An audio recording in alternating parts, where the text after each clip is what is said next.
The Oregon Education Investment Board will come to order. Seth, would you call it? Governor Kitzhofer, Here. Julia Brim Edwards, Yvonne Curtis, Matthew Donegan, Samuel Henry. Here. Nicole June Maher. Here. Mark Mulvihill. Here. David Reeves. Here. Ron Saxton. Here. Mary Spildy. Here. Kay Turan. Here. Hannah Vendering. Here. Dick Withnell. Here. Very good. We have quorum. So first of all, I just want to congratulate Nancy Golden for assuming the role of our permanent Chief Education Officer.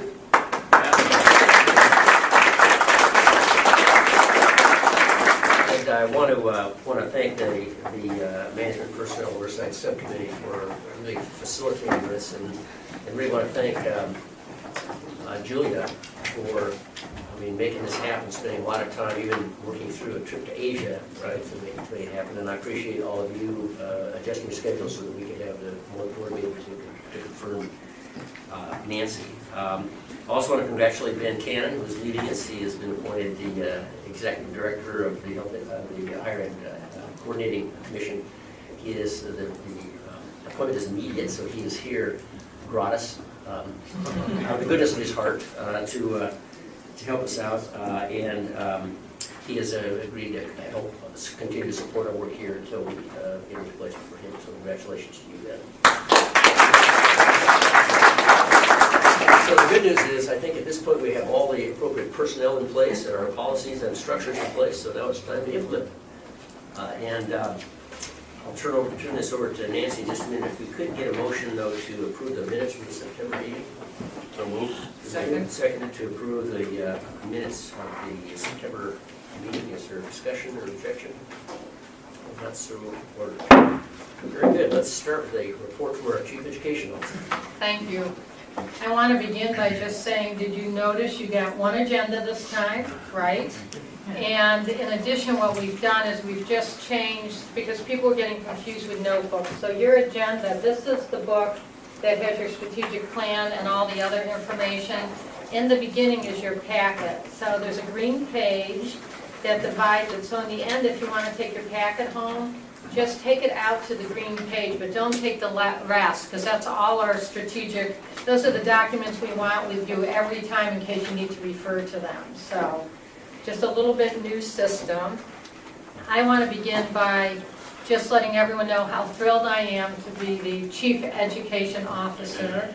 And I want you to know I will work tirelessly to do everything I can on behalf of the wonderful students we have in Oregon, and I consider this an absolute higher ethical position, and I will bring every sense of moral responsibility to what I do, because this is a sacred trust, and I appreciate your faith in me. So thank you very much. If you look in the packet behind number 2, there's some information, and I'd like you to turn, it's my September update of key things I've achieved, but if you would look at the organizational chart that looks like this,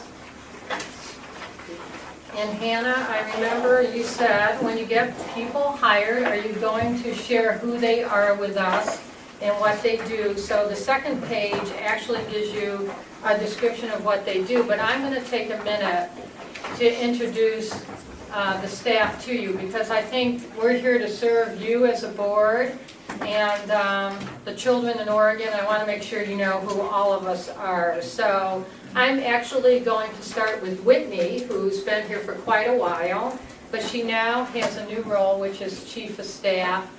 And Whitney worked with me in 2011 when I was in Ben's position. But before that, she was a trial lawyer, and we're happy you didn't like being a trial lawyer, because we actually get those great talents that you brought to put to use with everything you've done up till now, and also in the role of Chief of Staff. Next, and if the people I introduce next, if you just raise your hand so people know who you are. Next is Doran McEwen, and you want to raise your hand so everybody knows who you are. Doris has been here, actually, this is her second year. And she comes with a really strong background. She's worked at Pearson, and she was vice president and general manager. She was a superintendent in the state of Washington, and we often look to Washington for certain innovation. So she brings great knowledge there. She's been on the faculty, the director of school administration in Indiana at Indiana University. We're thrilled to have her, and Doris's key responsibility is to help us make sure we take the equity lens and really get it implemented. She's working in family engagement and community partnerships, so that's Doris. And then David Edwards, where's David, is here, and some of you might recognize David as a previous legislator, so he's certainly got experience in that arena, and he was a director of research and policy.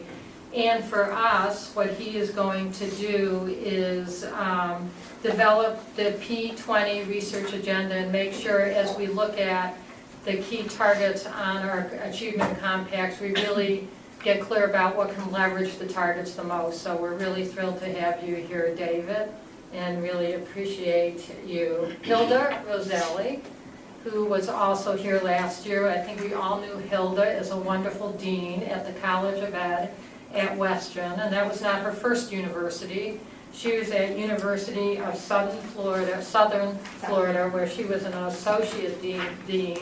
But she's also been a preschool educator and a middle school teacher.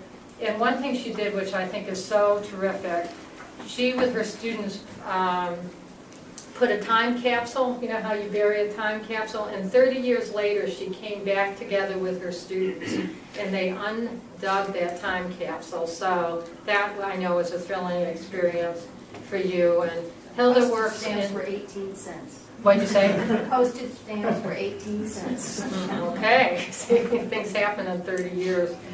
So Hilda will be working with mainly our post-secondary areas, and we're just thrilled to have her here. And then I introduced last time, but I'd like you to just raise your hand again. Mark Lewis, who is working in the STEM area.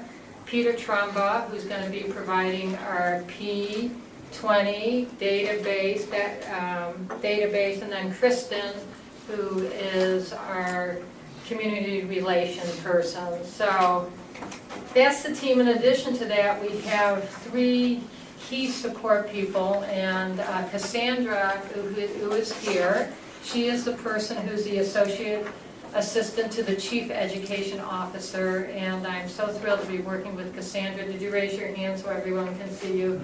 She's about the warmest person you'll ever meet, and she came to us from the Legislative Commission of Indian Services, and she's had over 15 years in state government, so she brings a lot of skills with her. So if you go back to the organizational chart, you'll see that that's our team, and we're just thrilled to be here and really get started together. I did want to talk about a few other things.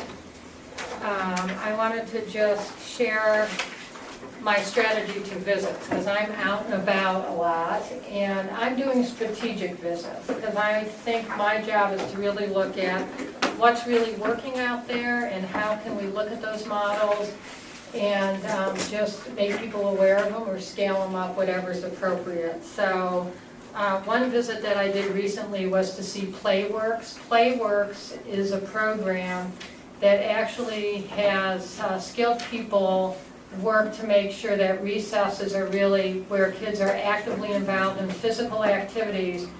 But equally important is that kids feel like there's a community out at recess, because what we know is if kids are isolated or teased or bullied at recess, it turns into huge behavior problems which start a spiral downward in terms of achievement. So that was quite exciting to see.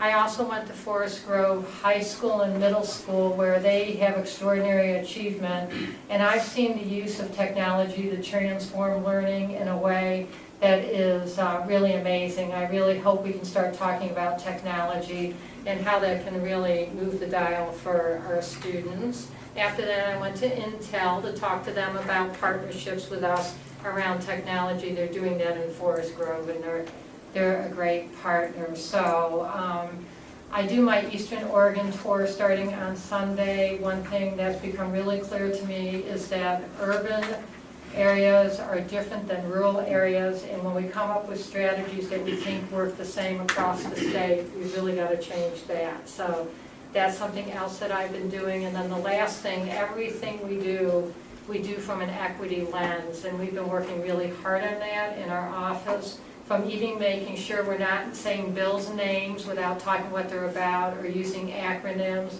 to making sure anytime we're presenting about the values. And there's two values that I talk about all the values, but the two values that I'm getting such a tremendous response to is that having a second language is an asset, and that the various cultures that are now coming together in Oregon is what makes us a great state. So, it's our job to be accountable around the equity lens. And then the last thing I just want to make sure you all know about, we're very excited about the Achievement Collaborative meeting that's happening on Thursday at the Convention Center, and we think that the collaboratives are really where we're going to be able to take this idea of achievement compacts and get them to work in our community. So I hope as many of you as can will be there. And it's really going to be a day of celebration, and I know you're going to be with us, right? So that's my report. Any questions for Nancy, Nicole? I just have a comment. I had the honor of being at Play Works with Dr. Golden, and I think it's important for this board to know that we have hired someone who can play a mean Foursquare. And it was so neat to be there with her, both when she found out about the job and also to see her immediately turn around and spend 2 solid hours just playing and spending time with a bunch of K through 5th graders. So it was great. You know, it's so amazing with little children. I was running with some, I think, 1st or 2nd graders, and at the end of about 15 minutes of running around with them, they said, "Let's do it again tomorrow." Well, I'm a guest, so I don't get to do it with you tomorrow, so. Well, thank you very much. Yeah. Next on the agenda, we've got our First Lady, Sylvia Hayes, who will come forward to talk a little bit about the Prosperity Initiative. I just want to tee this up a little bit. Sylvia probably won't tell us this, but she comes from a background of deep poverty, and is a first in her family to get a college degree, and understands the importance of education, and noticed a lot of the things that we've been doing over the last 3.5 years around early childhood learning and our P220 efforts, healthcare efforts, and thought that we really needed to knit this together in a much more comprehensive approach to poverty reduction / prosperity. And so I want to give her an opportunity to share with us what she's been up to for the last 1.5 years. Some of the people on board. Well, thank you. Identify yourself for the record. Sylvia Hayes. Thank you, Governor, and board members. Appreciate the chance to be here. And that is exactly the story. When I wound up in the position of First Lady, I started working on the hunger issue because I had been aware of our ridiculously high rates of hunger for more than a decade, but pretty quickly realized hunger was a symptom of poverty, and that we really, what I was really interested in was going upstream. How can we begin to really start having more of an approach to not just supporting the Herculean efforts being made by our agencies and NGOs in getting resources to people once they were in the crisis of poverty. How can we actually start getting to the point where we don't need quite as many of those resources, where fewer people were actually winding up in such difficult conditions? And several of the governor's priorities that were rolling at that point made this feel very timely to me. Obviously, the work that you guys are doing with education reform and emphasis on early learning, that was very exciting to me. And evidence suggests that one of the clearest ways to start to break the cycle of generational poverty is to do a really good job with that early learning piece. Similarly, with the healthcare transformation, there's a disproportionate benefit for low-income populations being able to increase access and reduce healthcare costs.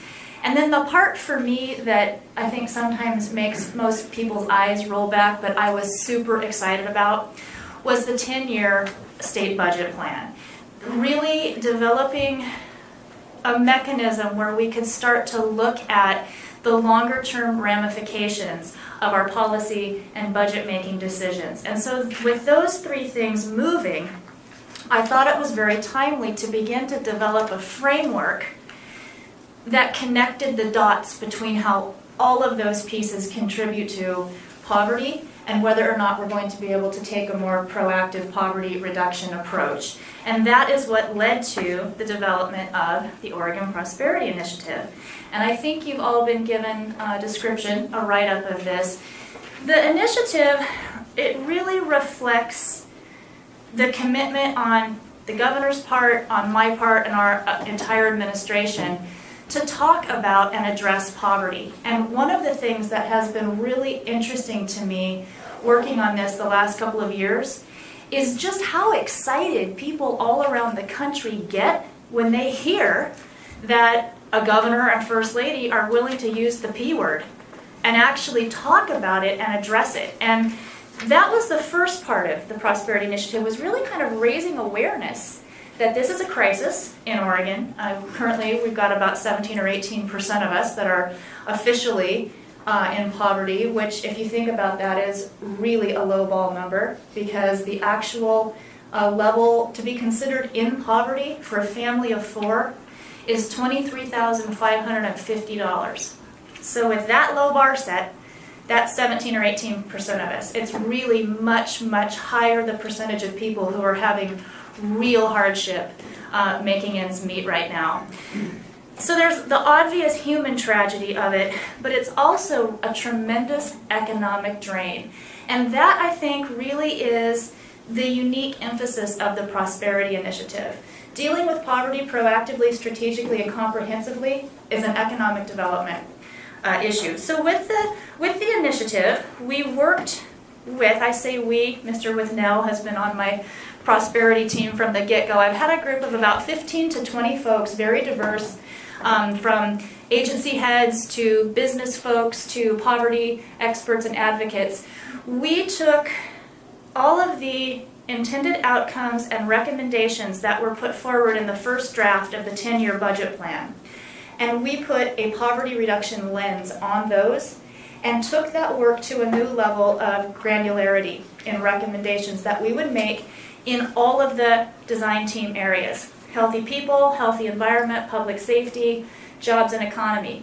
Those recommendations are now actually being reintegrated back into the 10-year budget plan and taking it to 10-year budget 2.0, to use an overused term. That part has been moving along. The other part that we've really focused on with the Prosperity Initiative are prosperity impact projects. And I think, again, the thing that is a little different with this approach, those projects have to have an economic development component. It's not just about getting resources to people, getting low-income services to people. That's fundamentally important.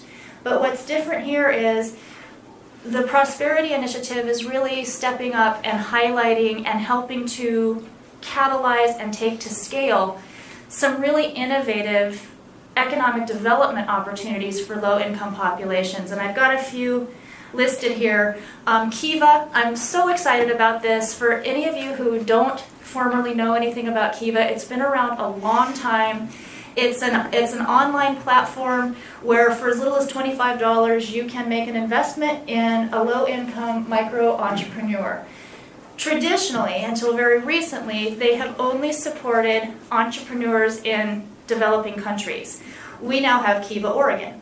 So actually John gave me a Kiva gift certificate a number of years ago. I now have a portfolio of 6 or 7 African women, and as of a few months ago, a couple of Oregonians. So very excited about that. Opportunity communities, this is really the work of and the brainchild of an amazing Oregon woman, Donna Beagle, who grew up in abject migrant farm worker poverty and now makes her living working with folks both in communicating about poverty more effectively and also policy development. We have rolled out the opportunity community process in 3 communities, would actually like to raise some money and take this to scale across Oregon. And then the last one that I would mention, really delighted to announce that we received a $500,000 three-year grant from Northwest Area Foundation to support the Prosperity Initiative. One of the things that I really appreciate about this, the Prosperity Initiative is not an entity. I didn't have a corporate structure or a 501c3 to receive a grant to. So we have been partnering with the Oregon Business Council. They are actually the grantee, and are working with us on the Prosperity Initiative, both to develop the communications around it, but more substantively, to roll out an Oregon solutions type process around targeted opportunities in some of our hardest hit counties to actually move people out of poverty and into decent paying jobs. And this first year we're working in Josephine, Jackson, and Malheur County, and that work is just starting. So I'll be happy to take questions about where we're at with the Prosperity Initiative and where we see it going from here. To close, really would like to say that as a person who has experienced the crisis of poverty, wound up on my own at 16, I know exactly what it means to have to choose between paying the rent or paying the electricity bill when they're threatening to turn it off. I've lived in a car. I know some of those difficulties, and I wanted to address you today because I think when I look at the key components that enabled me to become a first-generation college graduate and have a life that I never could have dreamed of, 35 years ago, there were a couple of key pieces. One of them is that my parents, although they were rough, redneck Okies, did a pretty darn good job with us early. They really did. They were engaged. They taught us to read. That early family interaction was there, and it wasn't until I was 8 or 9 that things really, really, really started to fall apart. That, for me, makes me realize now, especially having learned about, the recent brain development science and the importance of those first few years. I feel like that was incredibly important to me. And then the other piece was public education. I went to a tiny little rural school in the foothills of Washington High School. It was actually 7th through 12th. My graduating class was 60. I was one, barely, but I was one. And it wasn't a wealthy community, but it was an engaged public school. And I had a couple of teachers and one tough as nails woman principal who recognized when I started to go off the rails, and they had enough resource to actually help bring me back. So public education saved my life. And I just really, the more I've learned about this poverty issue, there is no way that we're going to be able to really bend the curve on poverty in Oregon if we don't really maximize the effectiveness of what you guys are doing in our public education. So happy to be here and happy to take questions. Questions, comments? No, I just want to say thank you for coming back. We had Dr. Beagle come really early on in our process, and I felt like it was a great presentation, but then we kind of stopped talking about it, and we stopped trying to deal with the issues that we need to deal with. So I appreciate the great work that you're doing and believe that it is, if we're going to make a difference, to get to 40-40-20 if we don't address this issue. So thank you. Yeah, thank you. Great. Yes, Governor, I made a mistake by going to a meeting that I heard. I heard the testimony of Sylvia, and I told my wife, I said, she's the real deal, because a lot of in our culture you hear the big hat, no cattle, and she carries a lot of cattle. Referring to me, of course. Yeah, You identified the power here. right. Exactly.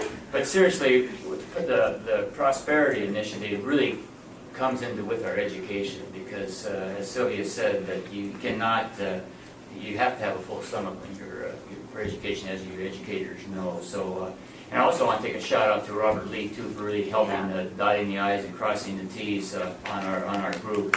And we've been getting people that are in that can make a difference, individuals at different circles of Oregon, whether they're a D or an R or an X, Y, Z, to get out of the grandstands and come alongside of this initiative, and that's the challenge that we have. And so the leadership here at this, we need to get involved and get behind this because it affects the education of Oregon. We're going to take that segue. Sylvie, how do you see the wraparound efforts and the regional achievement collaboratives? How do you see this prosperity initiative aligning to that? We're actually working internally within the administration to better integrate all of these transformation efforts, and I think it's still really a challenge. But one of the things our team learned working on this is you also have to take a regionally specific approach to poverty reduction. There are some overarching, universal characteristics to poverty across Oregon, but there are also really significant regional differences. And so I think that there's a real opportunity in integrating the poverty reduction and also actually the delivery of low-income services, and I'll come back to that piece, with what we're doing with these early learning hubs and also the CCO model with healthcare. And we're having conversations right now about what that might look like. As part of this whole prosperity initiative work, but I've had very little to do with it, the agency is running it. Housing and Community Services, working with DHS, they're right now also working on really a hard look at what might be a more effective way to get services to people who are in the crisis of poverty. And it's very much looking like that is probably going to move to a more regionally based, ground up approach as well. Yeah, one thing that, working with DHS and all the entities, healthcare, and I look at the regional achievement collaboratives, one of our big challenges is going to be getting common outcomes. Because we all have a myriad of indicators. I know I'm going to be pushing for the KRA and high school graduation and whatnot. Which it would be really helpful if this group could pin down a couple indicators that are, like we talked about how third grade reading is the best return on investment in education. Can we have a couple indicators that are the most powerful for reducing poverty? I know it's localized, but you see where I'm going? I do. Put that in a regional achievement collaborative? If you'd be willing, I'd love to just get together with you. I'd love to have you get me a little bit more up to speed on where you're at with this work and how we might integrate. Mark, I think one of the challenges we're bumping into, it's not surprising, is that with the early learning hubs that are just rolling out, with the CCOs, and I think with the regional achievement collaboratives, you've got sort of jurisdictional and governance questions sort of cropping up, and we're very cognizant of the fact that we need to develop the capacity to ensure we don't recreate at the local level the silos we're trying to break down at the state level. And there really is tremendous capacity out there. And the question is, how do you get it aligned? How do you develop a common set of metrics or outcomes? And I think to some extent those will be regional. So that's one of the issues that we're struggling with. And I think getting the regional achievement collaboratives in that loop would be really great. And also how you would link those regional indicators and outcomes with the outcomes related to the 10-year budget plan and all of that. There are a number of layers. So if you're willing, I'd actually love to run a couple things by you. Sure. Thank you very much. Thank you.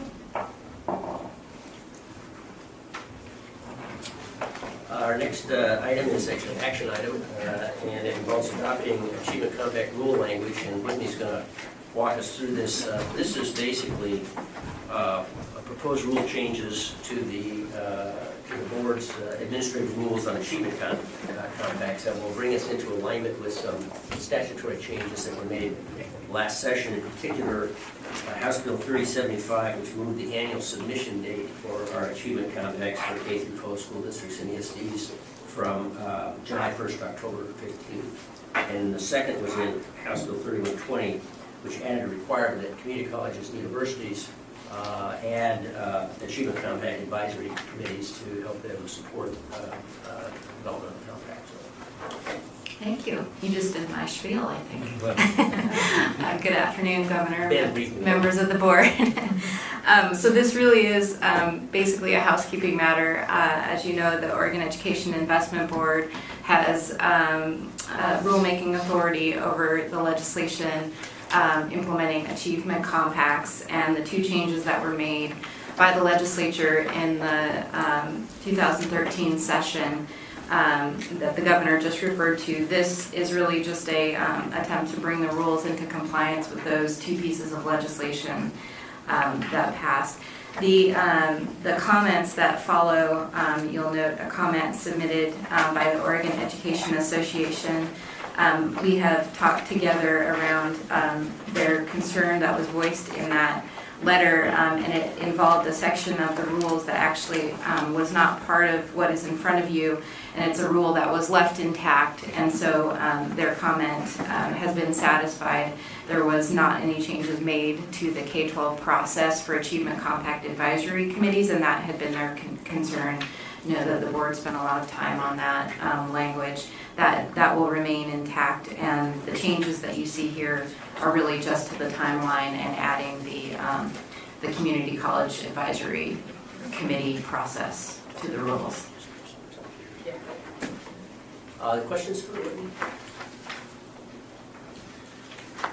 Just one point. On the community college rules, it doesn't mention which chapter of section 202B. Is that just, that could be filled in later? It's not critical? We have it here? That will, these really are the draft that go then over to be put into the Secretary of State's rule format, and I believe they'll take care of the right chapter references for you. Fine enough. Okay. Second. We moved and seconded, we approve the draft proposed changes to the board's administrative rules. Is there discussion, objection? Very good. Thank you. We wanted to move now to a subcommittee update, and I'm going to turn this over to Nancy. But one of the things that I think I've heard from a lot of members is they want an opportunity for a deeper dive into the policy and one time to really think and deliberate. It's difficult to do that with our schedules coming together in this capacity. We've got really a pretty robust set of skills and intellectual horsepower on this board, and I fear sometimes that we're underutilizing it. So I guess what we're proposing is that we sort of beef up the subcommittee structure to give people that opportunity to really delve deeper into some of these issues and then bring recommendations back to the full board. We've got best practices in student transitions, which is Dr. Mulhill's chairing that. We've got equity and partnerships that Nicole is chairing, and we've got outcomes and investments that Nell is chairing. So I just wanted to maybe flip this over to Nancy a little bit. I think her intention is to try to move some of the work into these subcommittees as a way to try to be a little bit more deliberative and tee up conversations at the monthly board meetings.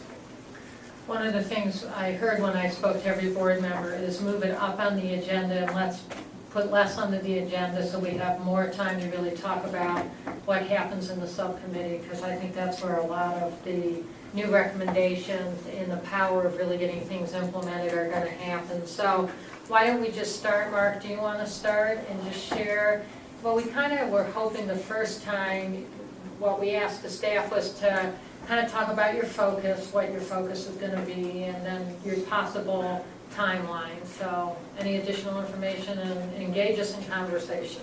So you're going to throw me to the wolves, be the first one talking? That's it. I get it. We met for the first time today, and I will talk about, Nancy, some of the priorities, but just a little bit as we storm and norm here a little bit, that Yvonne was unable to make it today, so I chaired our first meeting, and Hilda did a fantastic job of staffing it, and I'm excited about our work because I'm seeing the infrastructure that you're putting in place, Nancy, to support the committee. And we discussed that, our transition today, that last year this committee did a lot of hands-on work, in particular with the achievement compacts. And we talked about our role shifting now to one being at a 15,000-foot level, that we're not directly working on those things, rather we're reviewing that and monitoring transitions. So as OEIB discussed at our retreat about our job really being one overseeing a seamless system of P20 and getting those transitions, we see this best practice as being very similar in a more centralized middle level type of work with it. So you can see our foci that we discussed today. I think it's pretty self-explanatory. The two areas that we had presentations from today that were very, very well done was first the ELL report from David Batista from Assistant Superintendent of ODE, and obviously Rob has made that a priority. Rob, congratulations on getting that staffed. He came with his staff today. You've got a lot of talent there, a lot of horsepower. I think it's your first win in that area, and that came through very clearly today.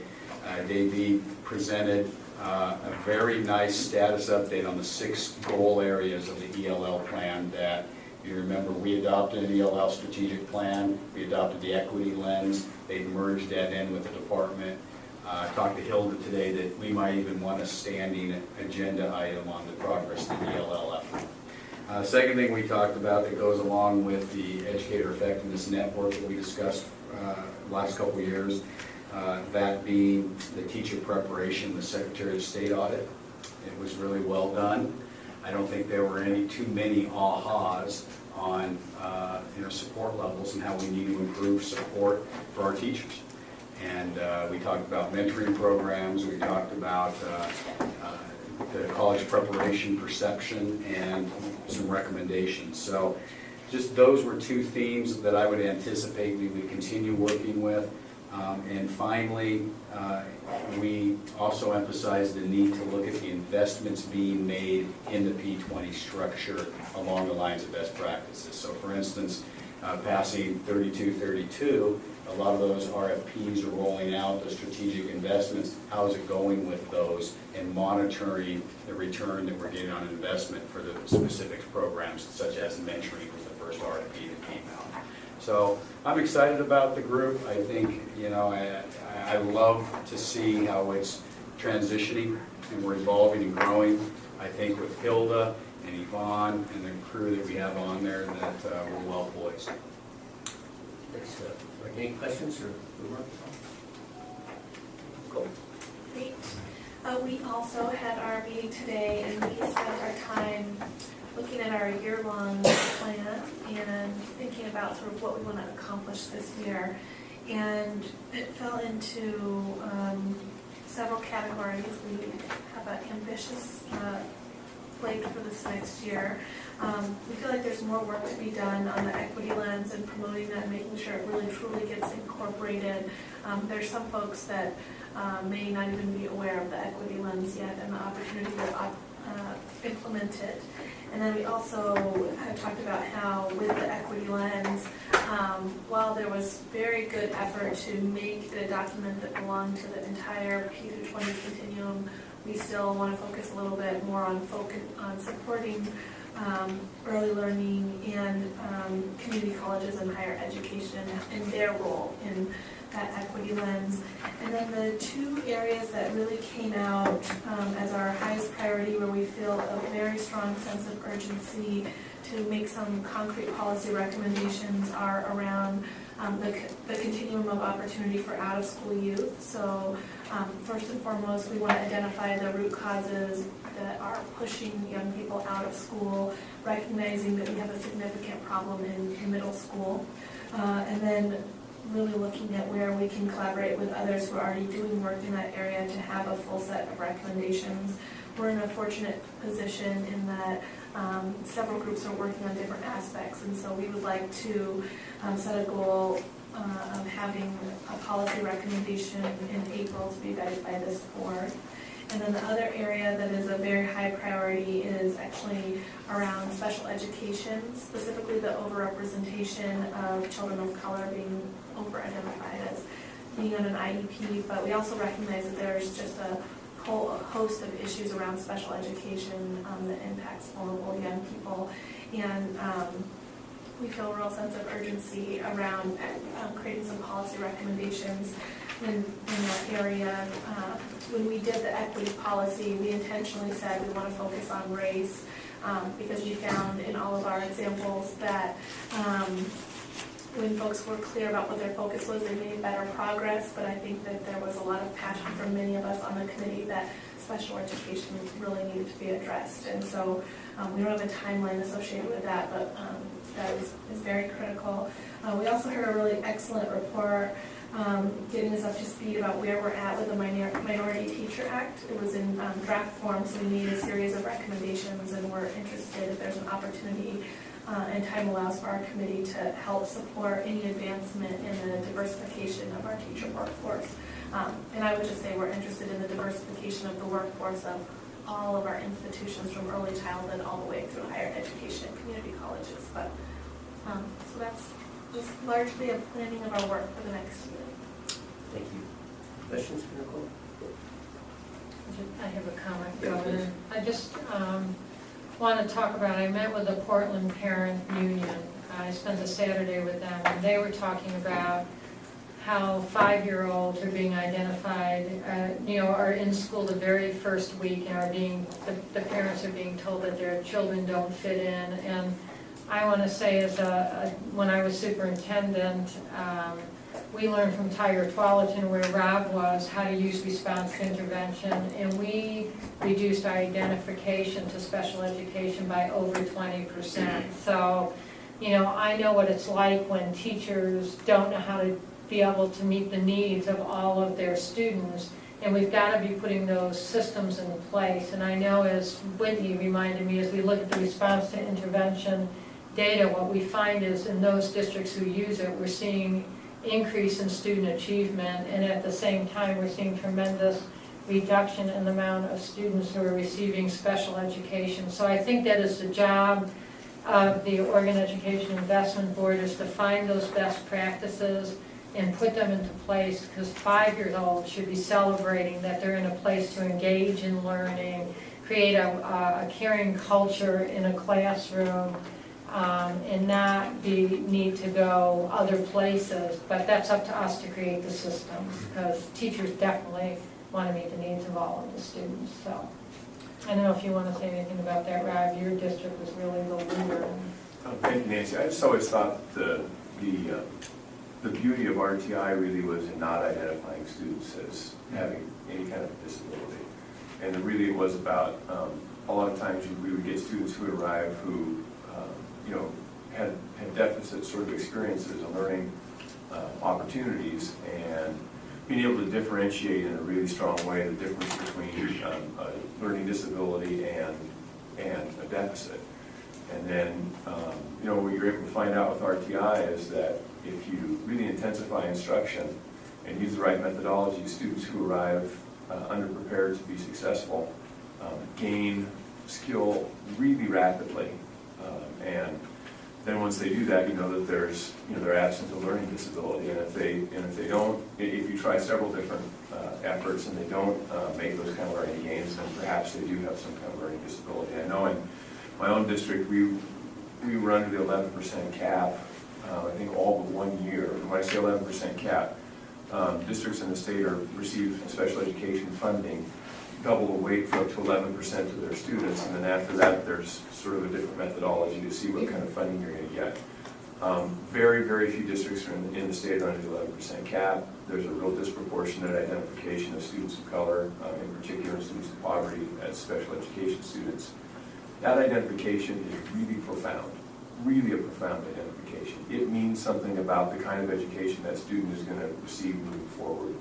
And it really is a life-changing moment to some degree when that identification is made, and it has to be made really correctly.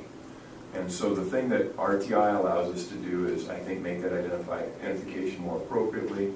There is a distribution of students who have learning disabilities across the state that's relatively equal.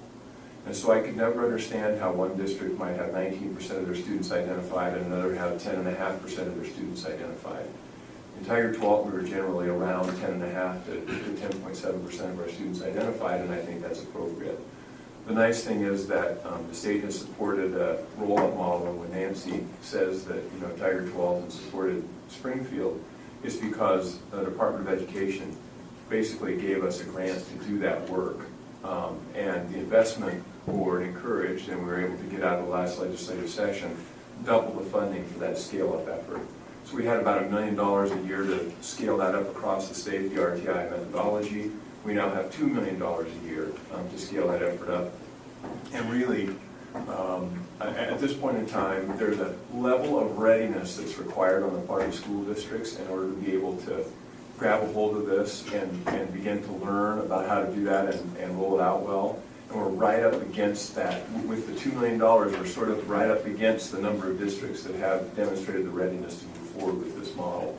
So I feel like we really hit the sweet spot on the funding and our ability to scale this up. And we'll be really close to 100 districts in the state having been trained in RTI by the end of this biennium. And the Probably best- more than you wanted, but there you go. The best thing about the model is that it's teachers from your district coming, talking to teachers, like in Springfield. And when I would talk about it, I didn't get the response when teachers talk to teachers, because they ask real specific questions about how do you do it in the classroom, and teachers can answer that. So I just think these are the kind of models we need as we scale up across the state, so. And just to close out the conversation, I think we as a equity committee, we recognize that everything we do is cross-cutting with every other committee. And I think where we're challenged, and I'll share the challenge or the burden with you, is that so many of these issues are so deeply interconnected. So as we heard, disability or IEP needs are equally distributed across district and across race and ethnicity. So it's very striking when there's such deep disparities, but what we know is that communities of color are underrepresented in early childhood and formal preschool settings and Head Start. They then don't get identified so that small interventions don't take place. They're then immediately identified for an IEP in a very, very young age. We then don't have a teaching workforce that culturally reflects the students, so that adds additional burdens. And then you start to see, as a result of that, additional discipline issues, push out and drop out. And so it's very tricky if you're the equity committee thinking about where you can best make an impact, which is how we sort of landed on these three priorities around special education, the policy recommendations around dropout and push out, because we recognize we need to do something about the near 30% of students who are not graduating today. And yet we also need to diversify our workforce. But it's very difficult when you look at that circle and how all of those things impact each other to sort of choose where to intervene. So I'm just sharing our challenge with you, and if folks have perspective or advice for us, we're very open to that. I don't know if this is advice, but we discussed in ours, Nicole, on the need of the subcommittees, the overlap between the subcommittees. We talked about a Venn diagram or a visual, and that was my push. But basically, we're going to be talking about investments and trying to make change, and we need to at least have some understanding of what's going on when you guys meet, because we're talking about a lot of times the same issues, the same kids. And I think going along that line in the investment, it is RTI, you're talking about a smaller group that's working together, different interventions, research-based materials that you're using with students. And it's an investment that you make, and that's where, are we willing to make that investment to make sure that every student has access? In some districts, as they've implemented RTI, I believe certain schools had money and certain schools didn't have money, and they were all expected to implement the same programs. Well, you can't have smaller groups if you don't have more adults, and so there's just a lot of work around. If we truly want to do it, then how do we make sure that we invest our money where we believe we're getting the best outcomes? Thank you. Mr. Withnell? Yes. Well, we met for the first time this morning. Hannah was one of the members, and Ron Saxon got the professional educator and the professional businessman, and then the used car salesman. So we're How'd that work? yeah, that worked very well. Actually, it really did. I think first of all, the name Outcomes and Investment Subcommittee changed from that growth and results. Really said it all, because the handshake between investments and outcomes, or between outcomes and investments, is really the name of the game. And Mark, your comment about the cross-pollination is really important. It's really our group. We're looking for, I guess, one more person to be on our subcommittee, but to have Hannah's professional input is well, both Hannah and Ron are very very quiet and not aggressive in their thoughts, but seriously though, it's going to be a good group, and we hopefully that with the support that we have from Dave Edwards, the statistician, and what's great about him is he's been both in the public and the private sector and vice versa. So we had quite a bit of discussion about the quarterly scoreboard, and it was pointed out that we're just arriving at numbers just to arrive at a number, but we really need to know the push between outcomes and the investments of those outcomes. I personally am a 95-5 type of person, spend 5% on where we've been and 95% of where we're going to go, and we're not looking for a whipping boy, or we're not blamed or anything like that. We just want to move the dial up and meaning better outcomes for our individuals.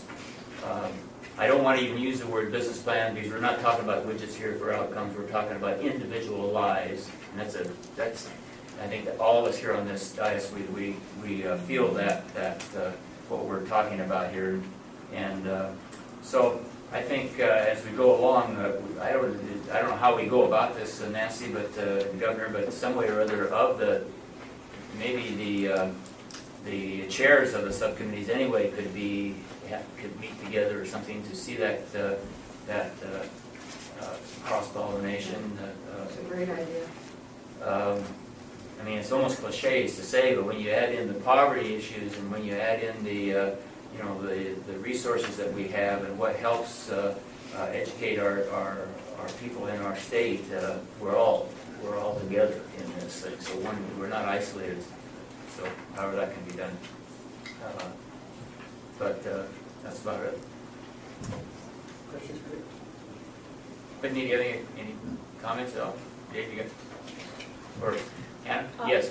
I'll just say how excited I am that the research that we're going to do to actually ask how it's going and get some feedback so that we can improve along the way the compacts and the processes that we're using. I think that is so respectful of us really wanting to get somewhere better for our students. So I appreciate, Nancy, the hire, and Whitney and David were both extremely helpful in our conversation.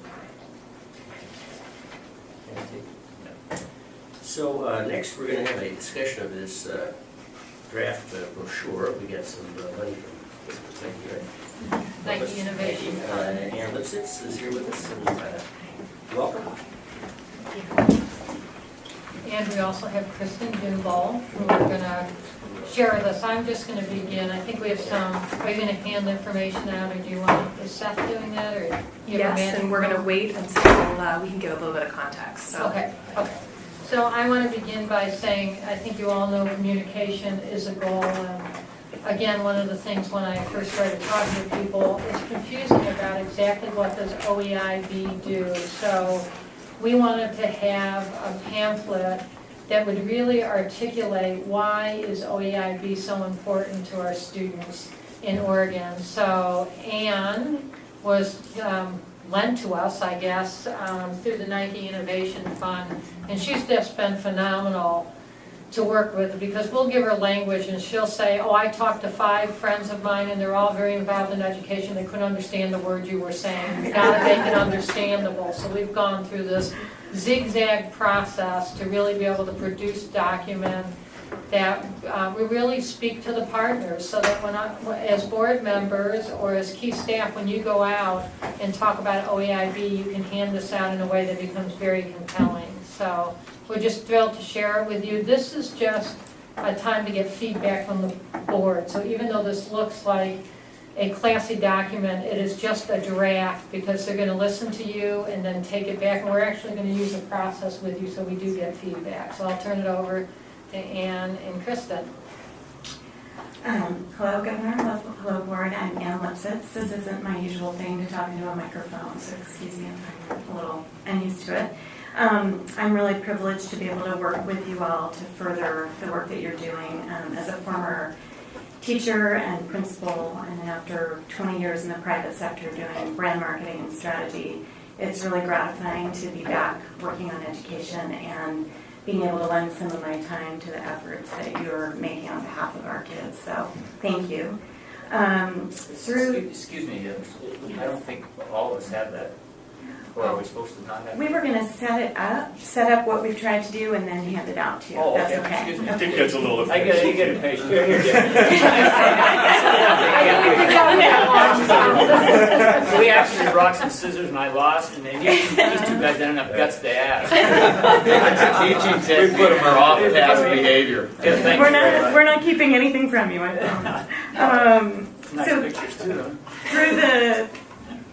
through the School Innovation Fund, I did meet Nancy, and I'm pleased to offer my time here. What we've been working on with Nancy and her team is trying to be crystal clear on the work that you all have ahead of you. And it's interesting to hear the subcommittees report out that some of the things we've been talking about, and trying to figure out how can you tell the public what's happening in a more accelerated way. I think this is something very new for the state. It's extremely exciting. Most people don't understand it. So, as Nancy said, I did use sort of my neighborhood and my PTAs and my different circles to test some sentences. And the vast majority of people, even if they're very involved in their own child's education, very involved in schools, they don't know the language. They don't understand OEIB. So I tried to take combine my backgrounds and listen to Nancy and Kristen and Whitney and try to put together something that could be in your back pockets, be in the staff's pockets to share with partners and potential partners, and eventually, high school kid, what is OEIB? How are we on your side? What's going to be different? I think one of the big challenges is putting ourselves into the eyes and ears of parents and teachers and college kids to say what's coming and how do I help. It's going to take a lot of people to make education better in this state and get to 40-40-20. So I think that's the effort. This is the first of many things that we'll try to create. So it's not the one thing we'll ever work on, but we want to get something out there.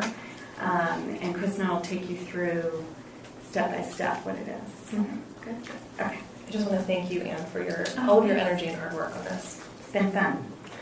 Governor Kitzhaber, members of the board, Kristen Gimbel, Communications Director for OEIB, and I promise we're going to get to this brochure you've all been hearing all about, but I just want to share a bit of top-level context as to how we arrived at the design, the content, and then ultimately what some of the next steps are.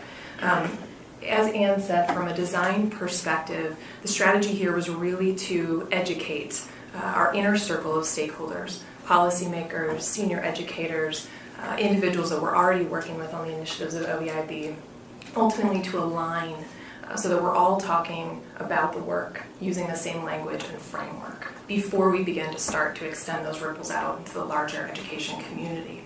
So the piece is really designed to create awareness, clarity, to build some energy, convey momentum for the work, and ultimately to get people excited and ask the question, how can I help?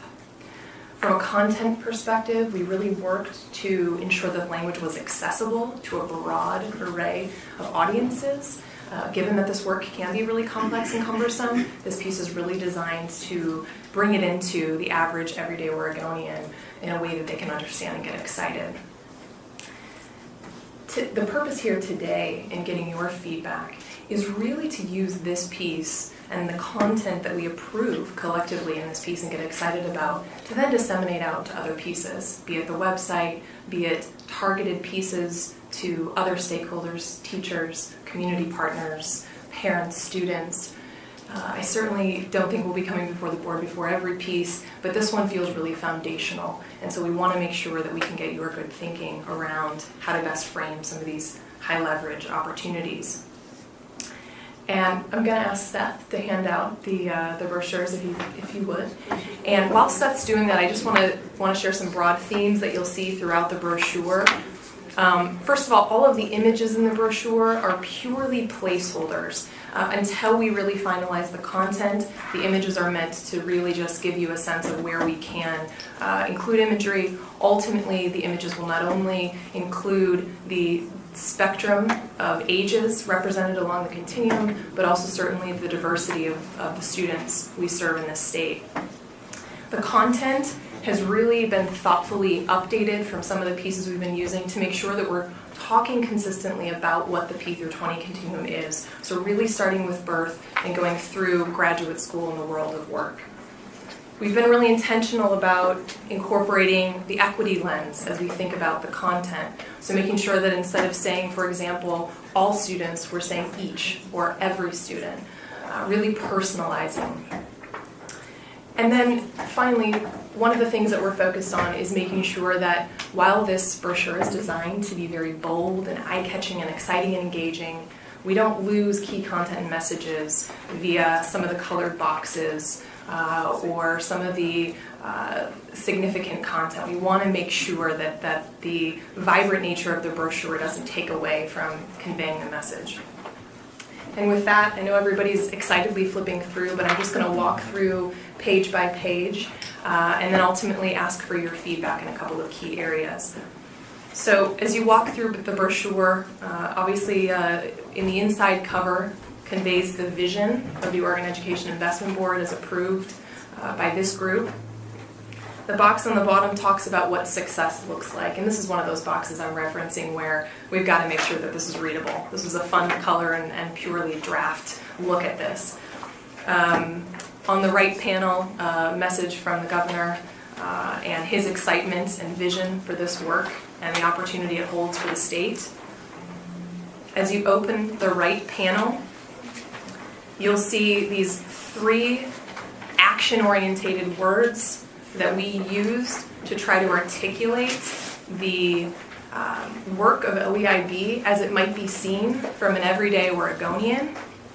We've used these words, which are purely in draft form, as well as these symbols to convey action, to convey engagement. And if you open up the piece to the inside so that it's completely unfolded, you'll see a timeline. And the timeline is really meant to tell the story of the pathway and the OEIB's core priorities at critical junctions along the way. It's really meant to show progress across the continuum and importantly to characterize key benchmarks that we're all going to be watching very closely for each of these critical junctures along the way. And finally, if you flip to the back panel, you'll see it is a piece that's been designed to be a self-mailer. This was a very intentional strategy for a couple of reasons. One, it creates a more versatile piece so that if this is handed out in community events, it's really easy just to extend a hand. If it's mailed, by virtue of the front and the back going through the mail, it creates another touch point for individuals to learn a little bit more about the work of OEIB en route to its intended recipient. You'll see on the bottom left corner is a perspective logo that Anne and her team have been playing with for the OEIB. And then ultimately, the copy that's articulated in red is really meant to call out, why is OEIB important? Why does success in this effort matter? And I'm going to stop there, and I would like all of your feedback on this piece. And I think in a couple of ways, the feedback would be most helpful. One, what feels like it's working well? And working well to me falls in a couple of buckets. One, from design. What catches you? What feels compelling, exciting, engaging? And then from a content perspective, where do you feel like the language really grabs you or you feel like we got it? And then the second piece of feedback is, this is a piece that's been designed, as I understand it, at the request of many of you, saying, I want to take this out to my community and to stakeholders and be able to share the work of OEIB. And so it's important to us to know whether we've captured the questions and the critical clarity that's important to you and to those you represent in your own communities. And so I'd like to open it up for feedback. And one of the things I'll say is, for purpose of discussion, if we can concentrate on some of the high-level issues, and then if anyone has a specific piece of feedback on languaging or grammar or anything like that, feel free just to jot it on your brochure and hand it to either me or anyone else on the OEIB team, and we'll be happy to incorporate that into the general feedback. So thank you very much for the opportunity, and I look forward to hearing feedback. Yes, please. Governor and colleagues, I know some of us have had conversations and we're glad to see this. So let's just start there. It's been very clear to me and a lot of us that we need to communicate more, better, deeper, faster, and with more impact about the work we're doing. So just let me say, thank you. I'm sure my colleagues will have some other comments. I particularly want this in Spanish and Vietnamese and at least 5 or 6 other languages. And want to use some other ways to target in addition to the printed word. My wife reminded me this weekend that my daughter texts and no longer even answers the phone. So Mark and I were talking about how with kids of about the same age, we're in a whole technological place that's different from the place we were comfortable with a decade ago. And so we're gonna need this to go to a higher level than perhaps some of us technologically are. I'll just leave it at that. But this is, I like what I'm seeing. I'll have other comments for you, but I just want to laud this in terms of the piece there, because I think our various publics have been looking for some ways for us to message what's going on, and I'm very, very sincere in hoping that as we refine this, it's going to be a piece that's going to be something that I'm not going to spread it on the whole cul-de-sac, but there'll be some opportunities in the interaction. I want to just echo the deep appreciation. I think there's a lot of really wonderful things about it. Just a few sort of big picture pieces. I think that the chart, and maybe this is a placeholder, I think that the chart actually reflects data about overall Oregon. So like the 10%, that might be true for everyone who lives in Oregon, because a lot of people who graduated from high school and college have moved here from somewhere else. And if this is a piece that is going to go to folks who are engaged in education, they're going to take one look at that chart and get suspicious immediately, because it's one cut of the data, if you will. I also think that this does not reflect our equity lens, and it doesn't speak at all to racial disparities. And I mention that not just because I'm the chair of the equity committee, but we are going to come to a time and a place where we are going to be making critical decisions and choices that will be made based on where the greatest opportunity lies, and we'll be making that because 37% of our kids in the state are students of color. Not everyone experiences our state that way, and so you need to help us make that case and have folks in every part of the state understand our demographics and where we're struggling the most, and this doesn't do that. The other piece is that a lot of folks that we would be wise to bring along and help get excited about our work are going to be older people. And white font on color and tiny print is very difficult for older. It's very difficult for me. I'm experiencing that right now. And that's like Kristen said, that's definitely something we've got to address. Gotcha. Yes. And I'm not a graphic designer, but I'm just thinking about strategically the groups Yeah, we want to we make our work, yeah. case to. Absolutely. Yeah. Thank you.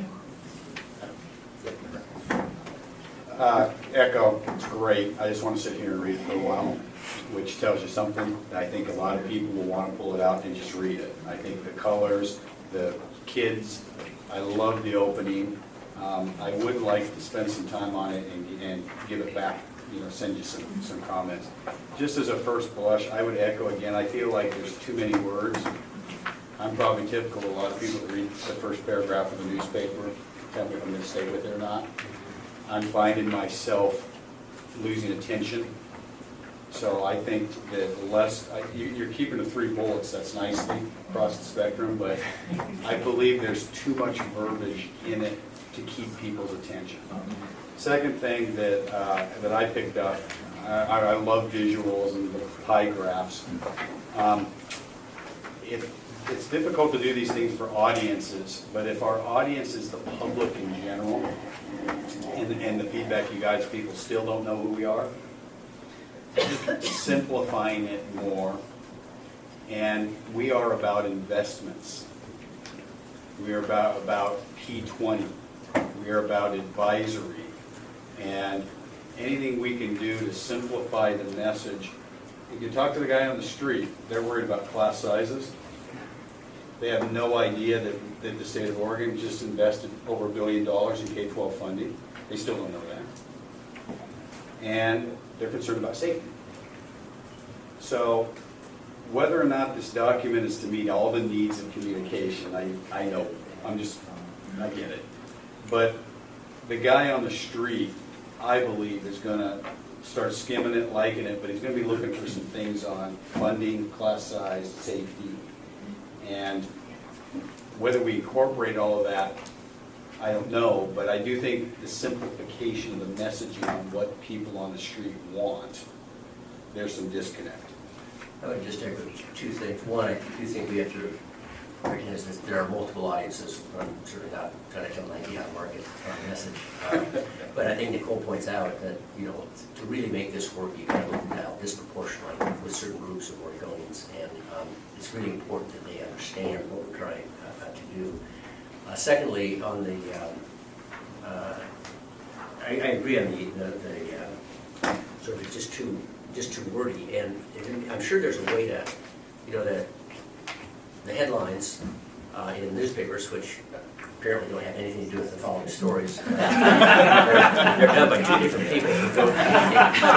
But you do read the headline, and I think that if the top lines can somehow draw you in, maybe there's a second piece or something else that you could go to get more details.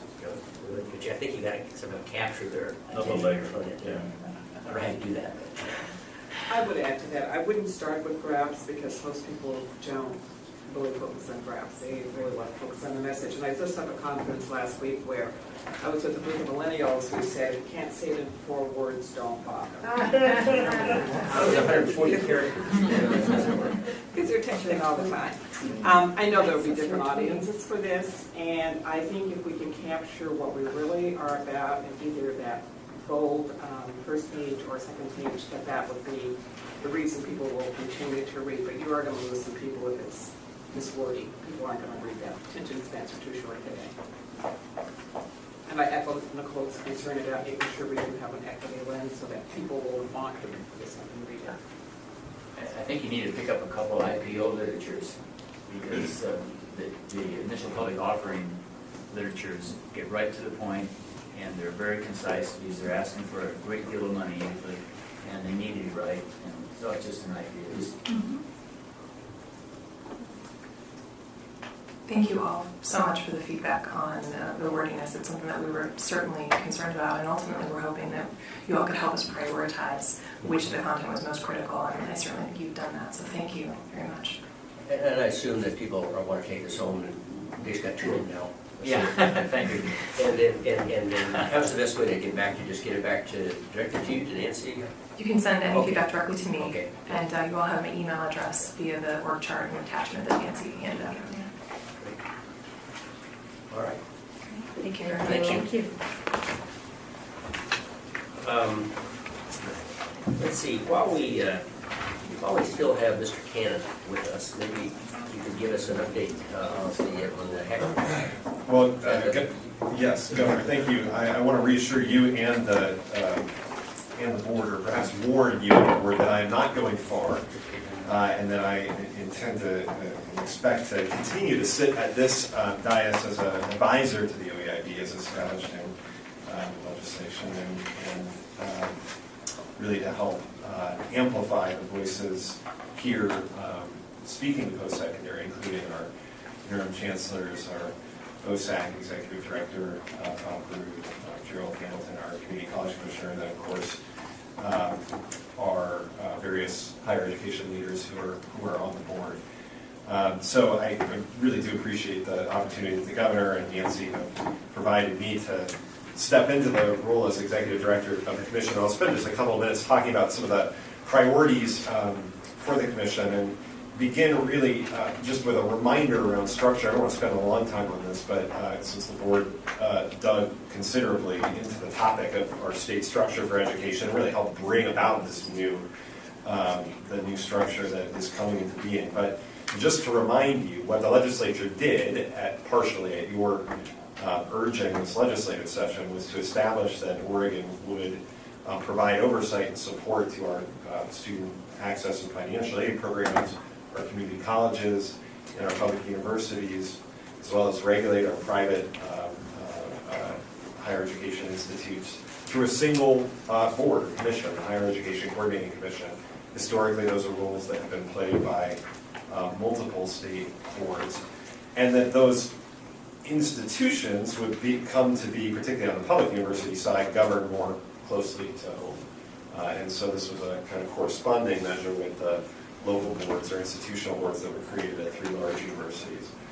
So that's the new sort of structure that's come into being, and this the governor appointed the new Higher Education Coordinating Commission. It was confirmed by the Senate in September. David Reeves is your OEIB crossover member, if you will. He's also one of the 9 members of the Higher Education Coordinating Commission, and that new commission will meet for the first time later this week. So in terms of priorities, they really, I think, will of course be defined by the commission, but they will come out of the strategic plan that this board has identified and really be linked to the kinds of priorities that this board has set for the P20 system, but to take them in a deeper level and to sharpen them around higher education. So I'll mention a few that are, I think, very much on the table and ripe for the commission to take up. And I'll begin with the category that you all have defined as strong policies for P20. And here, clearly, the Higher Education Coordinating Commission will be working with your leadership to focus in on the question of that 11 to 14 transition, the transitions between high school and post-secondary. Likewise, the commission has a critical role to play to ensure continued and enhanced coordination within higher education and among higher education institutions. So look at all the progress that's been made under the leadership of the interim chancellor and former chancellor, under the leadership of the commissioner and former commissioner for community colleges around transfer policies, reverse transfer now, a variety of tools that students have and opportunities students have to navigate the higher education system more seamlessly. And the HEC will be attempting to really accelerate that type of approach.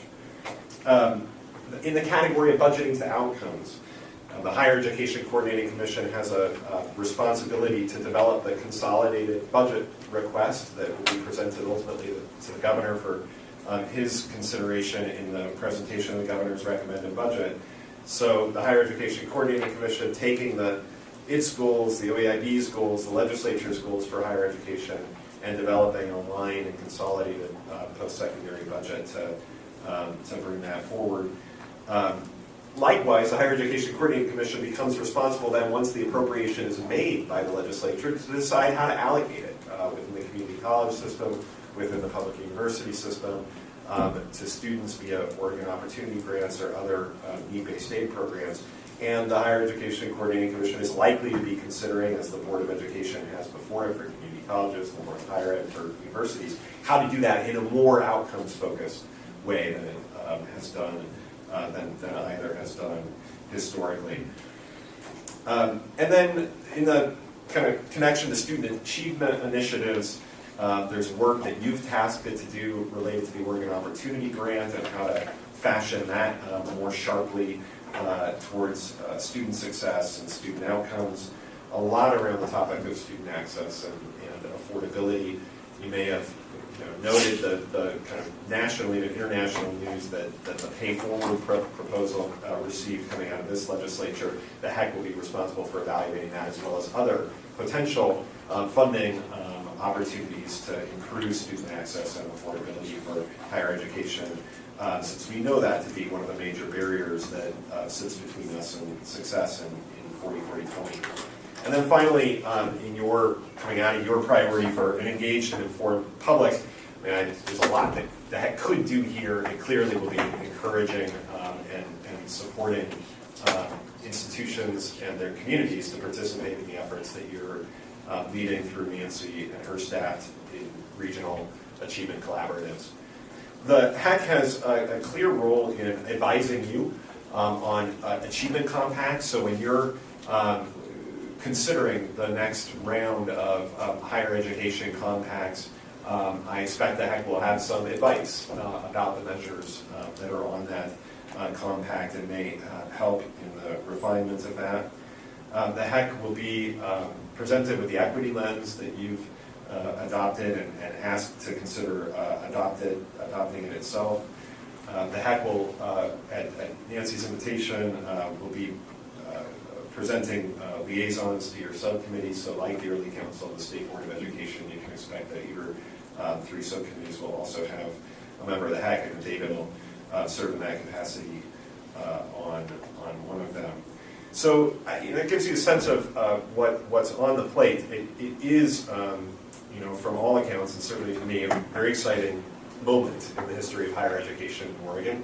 These changes are both perilous in some respects. There are certainly pitfalls that the HEC will be doing its best to avoid. They're also opportunity rich, and the possibility that Oregon would have really a higher education system unrivaled in its levels of coordination, in its links to K-12, and its support for student success and access and opportunity. I think it's right there, and I'm very, very excited to get started with it.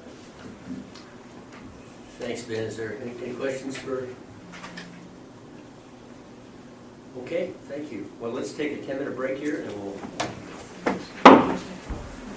Okay, we'll move on to the next item on our agenda, which is an agency update, and I'm just going to hand that over to Nancy to talk about how we're going to handle this item on the agenda going forward.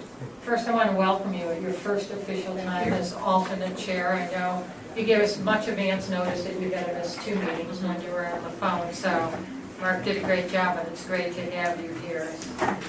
So as you know, the board really enjoys hearing from agencies, and last time we were going to do a few, but then when people were left out, everyone asked everyone to report. So we've moved to the system of saying everybody should report, but do it when you've got something that you really do think is important to talk to the board about. So Bob had something he wanted to share with us, and then Vicki might be waiting one time. I actually came prepared, Nancy. Okay, good. So So I led you to believe otherwise. okay, so we'll start with Bob, and then that's great. Vicki's going to share some things from her agency too. Thank you. Once again, I'm Bob Brew. I'm from the Oregon Student Access Commission, and I brought with me our annual report, which was just released here within the last month. I'm not going to go into it too much detail. I'm going to go at a high level, and if you have any questions, I'd be glad to answer it. But just a few highlights. One of our primary programs, our biennial budget is $136 million, and of that, about $112 million is the Oregon Opportunity Grant. So it's obviously the bulk of our work. But if you turn to page 4, I think you find this interesting. This shows the applicants, the number of applicants we've received for the Opportunity Grant for the last 15 years or so. We're actually this year, this shows through 11-12. This year we're projecting we're going to be down about 6 to 7%, and we anticipate this will, in terms of applicants, and we anticipate this will continue going forward. This past year we awarded something on the order of $52 million in opportunity grants. For the current year we anticipate about $55 million in opportunity grants. For those that are curious, about 31.04% of our awardees are students of color. which compares favorably to our comparator data, which we use from the 2010 census, which is about 18.1% of the Oregon population. It's good news and it's bad news in that it's good news that we're reaching so many students of color. It's bad news that this is a need-based grant, and so it indicates we have a high percentage of folks in poverty, but at least we're providing this, I think, important tool. Another large program for us, if you could turn to page 11, is our private awards program.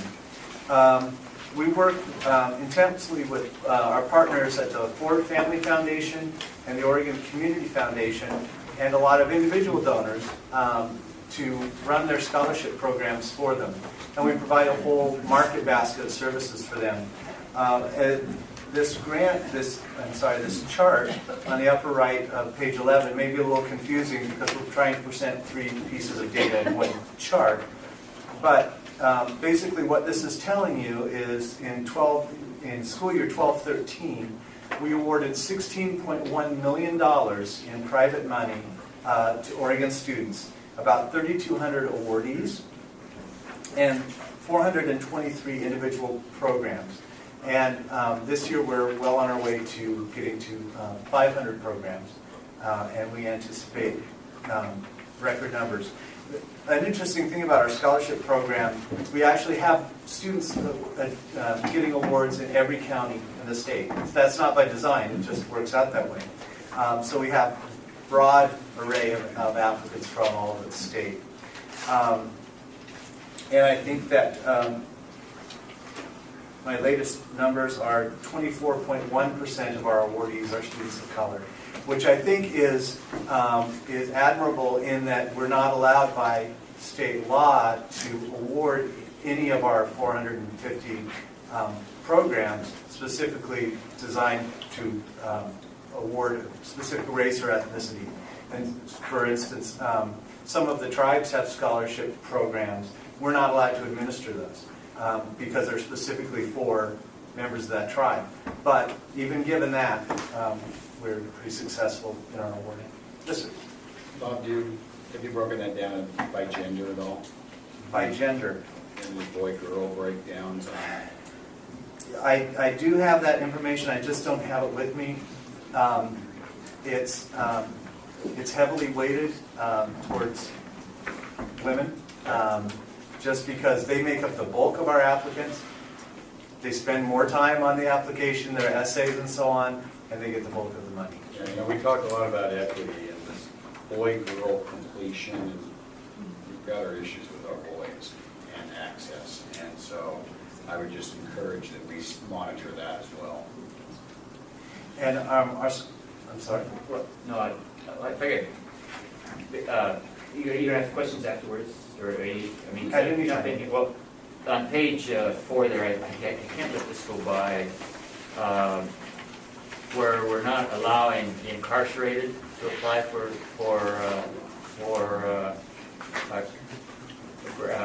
eligibility grants for particularly the Oregon Youth Authority people who are incarcerated. There's 26, I think, or 28 men that I'm involved with. I'm involved with who are getting 2 years and 4 years degrees up at McLaren, and they're happen to be under Major 11, which gives some angst to some people. But there is a huge return on investment by education on an incarcerated, and if you want to really slow down recidivism, education is a real key. So I know it gives some people heartburn. I'm a pretty conservative guy, but I'll go head to head with anybody who says that someone at Oregon Youth Authority should not be getting grants to go into higher education. It's nuts, because these kids will not go back. And oh, by the way, we're spending $262 a day on them being in. So that's just a point I wanted to bring Well, out. doesn't that come about because of the state law? I honestly, sir, I don't know well, I mean, it is in state law. I don't know the history of the state law. Without going into the weeds here, if you're OYA, you're under treatment, you do qualify for Pell Grant and other grants, but unfortunately, if you're a Major 11, you're under custody, and so the fact that you're still located at the OYA place, you're really in incarceration, and incarceration you cannot get a Pell Grant. So I mean, it's just a little bit of a problem. But Chair, I would underscore what my colleague is saying. I had an opportunity to supervise a community college and university program in a prison in another state. I live somewhere else, confess. And over a 10-year period where the state was experiencing between 30 and 50% of recidivism, the program in which we had over 500 graduates was about 1% in terms of recidivism having entered a program like that and being subsidized. What I think that points out, and yes, that was a different galaxy far, far away, but my colleague's point here is that there is room to consider some investment in programs that provide education for persons and support for education for persons that are incarcerated, if we expect those persons to come out from incarceration and be vibrant participants in this society. So perhaps we could ask Nancy and her staff to identify some of the policy around this that impacts the behavior Frank of the Chambers would be rules. the Frank Chambers. So if we could just do a little exploration Yeah, about what we might want to do. That sounds good, Chair. Yes, thank you. So we're going to be starting a fairly deep dive in the Higher Education Coordinating Commission on the Opportunity Grant, kicking off on Thursday. And this one issue that I'll bring to their attention. Another one that I'd like to bring to their attention is, you'll remember last legislative session, the legislature passed a tuition parity bill for undocumented residents. Currently, undocumented students are not eligible for the Opportunity Grant, so we might look at that as well. So thank you. Our scholarship application is our online application for students to apply to these 450 plus programs. That underwent a major redesign last year, and it's getting retooled for this year. It's currently in testing, and we'll be going live out to all students on November 1st. We've had incredible positive support through the testing program, not only from our partner schools across the state, but from the Oregon Community Foundation, the Ford Family Foundation, and volunteers. So that's personally very exciting to me. When you say going live, that means all high school kids will have access to this via internet? Yes, yeah. Okay. November 1, the site comes up. It will remain open for students to apply for these awards up through March 1. Thank you. And then our last flagship program is the Aspire program. Page 14 talks a little bit about that. I believe the Aspire folks have been here to present before, but they're our high school mentor program. They're also active in middle schools and community colleges, community-based organizations, and very active. This past legislative session, through the governor's leadership and the legislature's support, that program was moved primarily from being grant funded to having general fund support. So we're able to create a much more stable organization, currently serving 135 schools, and we hope to grow that over the course of the biennium. And that's the extent of my presentation. Are there any questions? So I'm really fascinated by the chart on page 11. Why this sort of struck my fancy, but first of all, I'm really pleased to see that students in every county are availing themselves the opportunity. But I'm really struck by Harney County in particular, 49 students, which is a county with a very low student population. There's not very many students in Harney County, compared to lots of other counties around. or I could look up at Union maybe. There's a couple different ones that sort of stand out for me as not very many students, lots of awardees. And then I go out to Washington County, lots of students, 193 awardees, and I'm just wondering, what I really am looking at is, wonder what percent of all students are awarded per county, and why the discrepancy exists. Is it because that there's a poverty discrepancy, or is it because some places do a better job of advertising to students and getting them to apply, or exactly what the status is, because those are really striking differences. Just curious.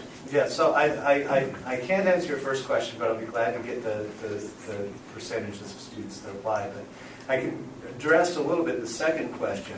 I think it's two things. Number one, in the schools where we have Aspire site coordinators, they're much more likely to complete because it all comes down to hand-holding.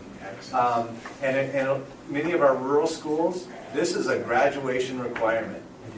You fill out the FAFSA, you complete your OSAC scholarship application, or you don't graduate. And so in some of these rural counties, there's virtually 100% participation. Thank you very much. And I think it sort of speaks to the investment in Aspire, and also the investment when we make sure that we have kinds of college-going initiatives where we do hold kids' hands as they make that transition. Thank you. I just, maybe hold hands gets some people going in one way. I think when we provide the kind of relationship that helps kids see their investment, there's a different take on that. I think that works with a lot of people. And I think where we have that opportunity for a mentored experience in terms of going on to post-secondary, I think we have a pretty good trail of evidence that it can lead to some real success. I apologize for the poor choice of words. That's gave me a chance to say that. Thank you. I was just going to say, Rob, when you asked that question, that's exactly where I went, because I've been to some of the schools and seen their Aspire programs, and just to be in that area where the counselors are talking with the students and hear some of that.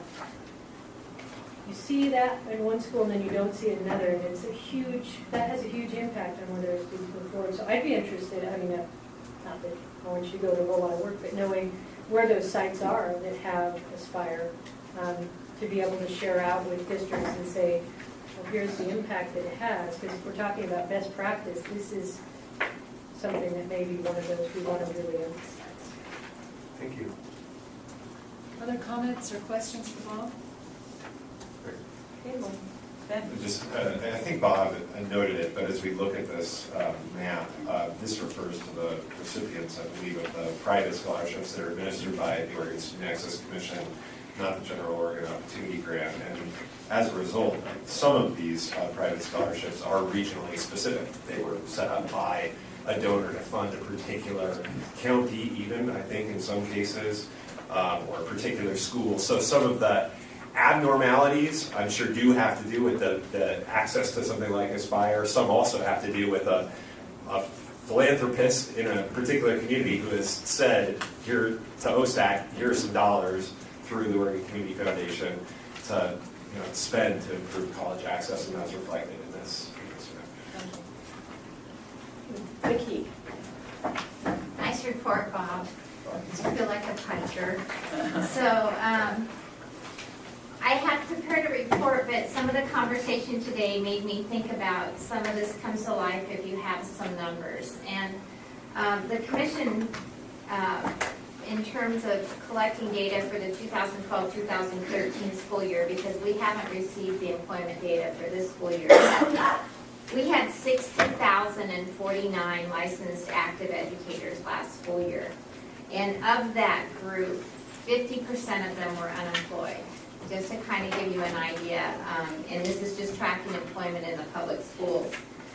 But more interestingly, pre-1999, of our 60,000, 26,000 of those folks were licensed prior to 1999, and only 18% of them were unemployed. So 82% of them who were licensed more than 14 years ago are working. The post-1999 teachers that we prepared are 29,834, which is just 3,000 more than the pre-99. 46% of them are unemployed, and I don't know why that is. So our old, what we would call our old basic standard prepared teachers are highly employed, and our newest prepared teachers are not. And then out of our 60,000, in terms, this is self-reported on our applications, 3,228 have identified themselves as belonging to a community of color or some community of ethnicity, which is only 5.4% of our entire group of licensed educators, as compared to nearly 20% of student population, I think you know now, in the public schools. Here's the statistic that concerns me the most. Of our mere 3,228 identified teachers of color, 49% of them are unemployed. So we are not even capitalizing on keeping the ones that we have prepared and out there and ready for the workforce. So as we talk about our initiatives, we have some intrinsic things to do in addition to recruiting and increasing those numbers. But I had it already, Mark, and this won't shock anybody. 72% of all these folks are women, and 28% are men. So I thought you might be interested in how our licensed staff breaks down. Could you send that information to OEIB? Happily, I will do that.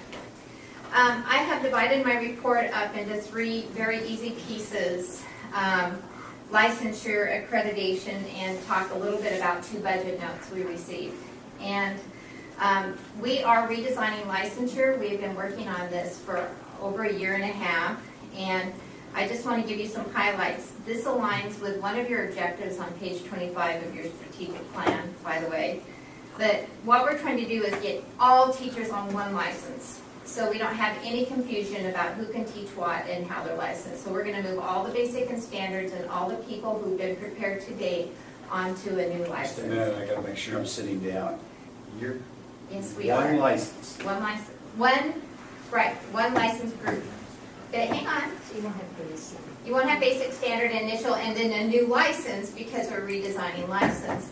And the licensure redesign had already started, so we were able to work really closely with Chalkboard and the legislators on House Bill 3254, which asked us to redesign licensure. So what we will be looking at is a beginning teacher license, which will have a very short time span to advance to professional teacher license. That would be your in-goal license.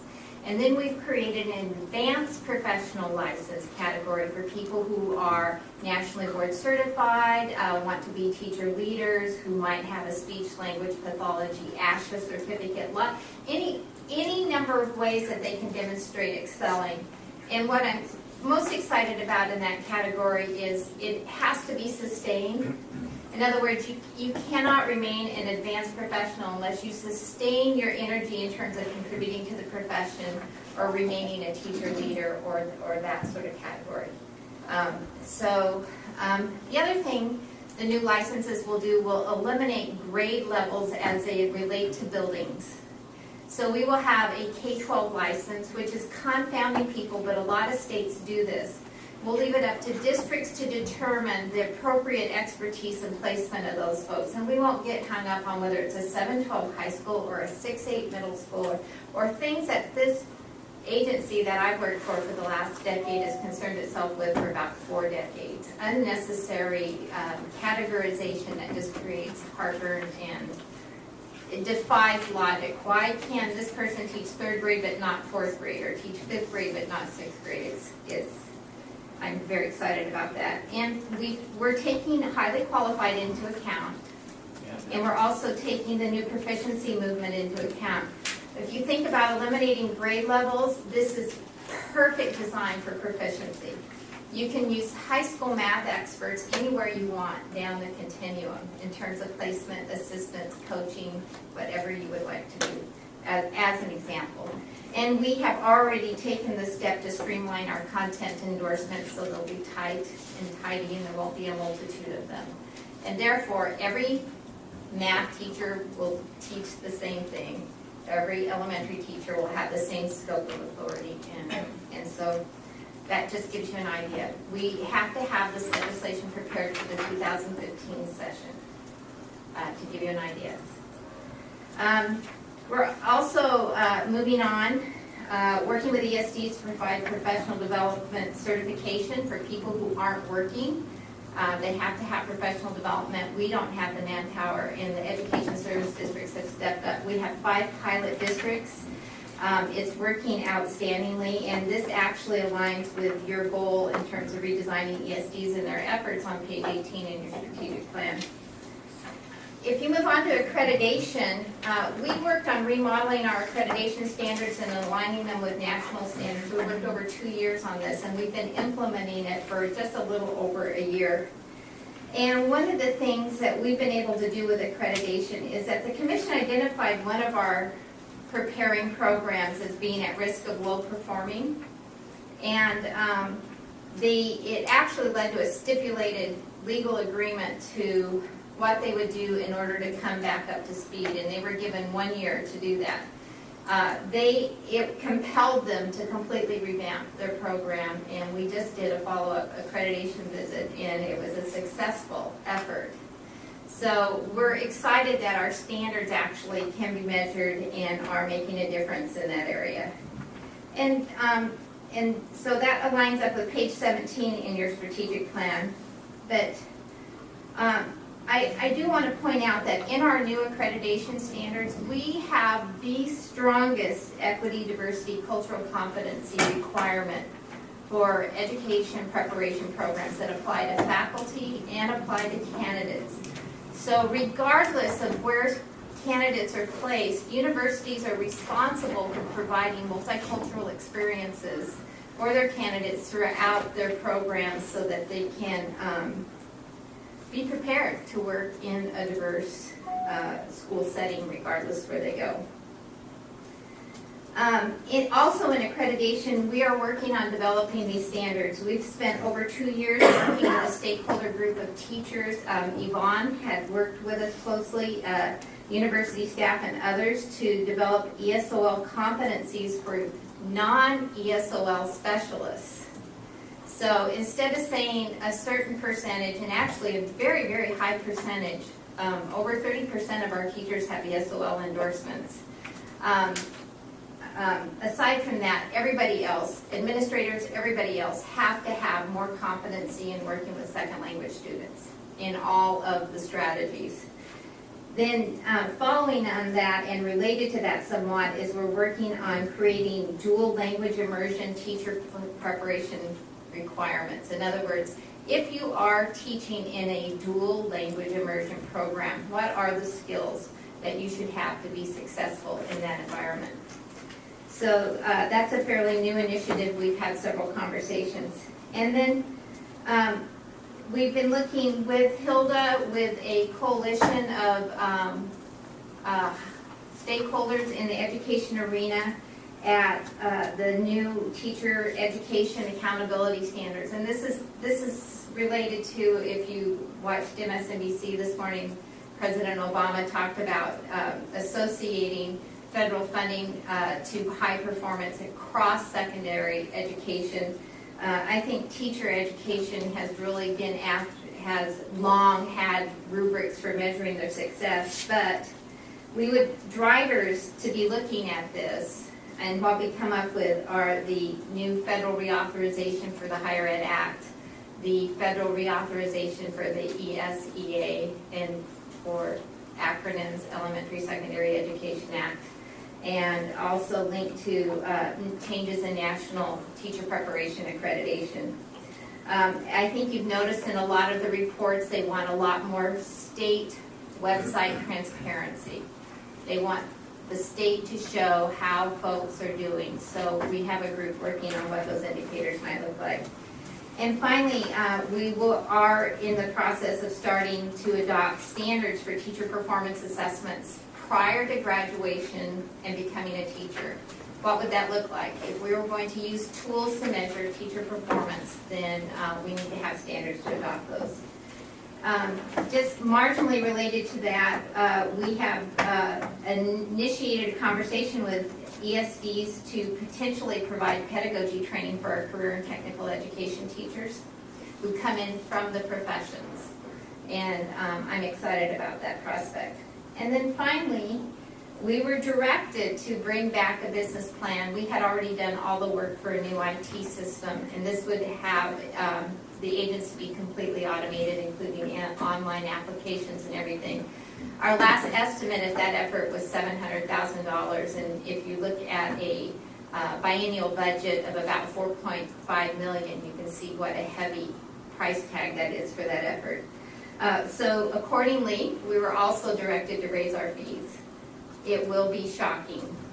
So just as I look at my one licensed teacher to my right, but and Mark, it will have to be. Teachers right now pay either $20 a year or $33 a year for their license, whereas a barber pays $200 a year. You know, an esthetician pays over $200 a year. It's out of perspective, and we were directed to compare to other professions and other licensure boards and get ourselves in line, which would then allow us actually to complete the work we need to complete appropriately. That's my report. Thanks, Vicki. Questions? Sam? But the last piece, so how much is it gonna cost? I don't know yet. Well, our fee, I have to report. Because when I go back to the university, I got students that want to know if it's going to cost them $350 after they just paid for. Well, say yes, and then if it isn't, they'll be pleased. Madam Chair, I don't know. Okay. I honestly don't know, because what we have to do is I have to do the trajectory for the new licensure, and 67% of our people are on 3-year licenses right now. And we're going to move the majority of the workforce onto 5-year licenses. When you amateurize that out, you have to maintain your cash flow to run the business, and so we have to determine how that's going to work. I had only 2 questions before that, but the first one goes back to taking a look at the endorsements in particular. How has the shift that you conceptualized, and I'm particularly interested in science, how is that going to affect the ability to have qualified science teachers? My big concern is for girls and women, but for science teachers in general. I mean, we've had problems all along recruiting and maintaining science teachers. So will the new standards, will the new approach help us with this issue? We've probably already taken steps to help us with this issue, and a lot of people aren't aware of it. But 3 years ago, we went through every single science endorsement, looked at their actual preparation to obtain that endorsement, what their knowledge base had to be, and then expanded the scope of courses they could teach. So there is not a college science graduate who can't teach the first term of chemistry, or lower level biology, or lots of the general science, and we expanded into the agriculture. This has all been, we worked with the Department of Education, and so this is all on our website. Our districts should have no assignment issues for any science license for the last 3 years. And nothing would change as we're proposing. This is fundamentally about the underlying licensure structure. We're not looking at changing the content areas of knowledge. Those are pretty set for us. Right now, we are, our endorsements represent the alignment with all the national standards for K-12 education in those areas, and so we're pretty happy with them. Okay. For part, I mean, not happy, but okay. The other piece is the feedback I've had is that we've changed the alternative routes for certification, and that it's had an impact on Latinos who had alternative paths to certification and no longer have those. Am I The commission, misapprehending? it's yes and no. We have no evidence. We did a longitudinal study of the diversity and ethnicity and makeup of people who accessed alternative assessment to obtain licensure. And we couldn't find a trend, and we couldn't find a pattern, and we couldn't find a disparate impact on communities of color. Here's the issue. The commission was allowing people to waive those licensure tests of content knowledge, and those are one major indicator of depth of content knowledge. And the commission was doing 0.1% of waivers a year, of everybody who was being licensed. So you can't find any other profession that waives the requirement to pass at least the minimum bar, which is knowledge of the content test. So the commission eliminated it 2 years ago, and nobody's lost their license. We adopted tests with a testing company that has study guides, practice tests, lots of opportunities to learn how, and tutorials. So I haven't heard anything for the last 8 months. Okay, I had heard some feedback, and particularly around people who had dual language competency and used alternative means by presenting a portfolio, not necessarily passing the test. No, let's talk. It wasn't a portfolio, but we can talk. Other questions for Vicki? Just add on that in our subcommittee, we talked about having TSPC involved in that. And, Vicki, this work lines, as you stated, right where we're going with that educator effectiveness, so that might be a heads up. Great. Thanks, Vicki, and thanks, Bob, for these great reports. So we're now going to move on to our own learning, and we're going to have some training on public records. And I think Connor, would you like to come forward?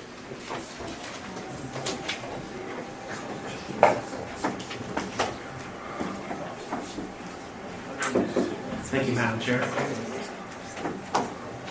So I'm told that brevity is the soul of wit, and though I can't promise that presentation on public records is going to be all that witty, I do promise that it will be brief. My name is Connor Edmonds. I work with the Secretary of State. I work in the Archives Records Management Unit. For some of you who may not be aware, the Archives is not just a place where we house the historical records. We also have the other side of the shop, which is my unit that I manage. It's the Records Management Unit. Very creative naming there. Where we go out and we write up record retention schedules for state agencies, county government, city government, all 240 some odd incorporated cities, boards and commissions, such as yourselves. And basically that's your legal authorization to destroy public records that you create.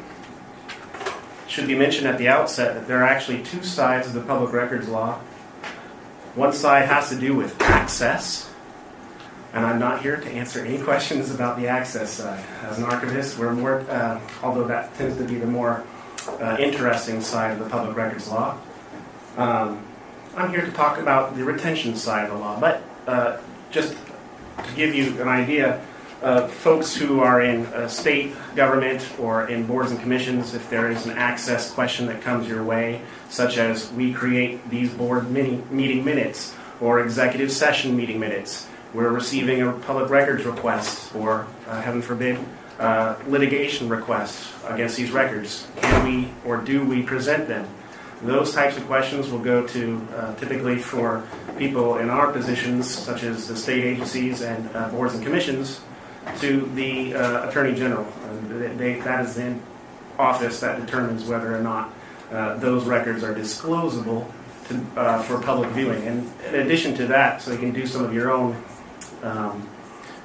research up front, there's a whole entire list, an ever-growing list it would appear, of records that are conditionally exempt from disclosure. All having to do with, saying, for example, you might not have known that the actual location for an archaeological dig or a cultural site is not a disclosable public record, albeit it is a record for retention purposes, which is the side of the law that the Secretary of State addresses. It is not a disclosable public record, and I would encourage you to take a look in Oregon Revised Statute 192 for other records that are conditionally exempt from disclosure. So moving on to the retention side. Records retention, basically what is record retention? Now, as I mentioned at the outset, that my side of the shop there at the archives, we go out and we draft up record retention schedules. It should be mentioned that less than 2% of the body of any records that a governmental entity creates is actually a record that has permanent or ongoing research value, and then will at some point end its life cycle at a record repository such as the state archives.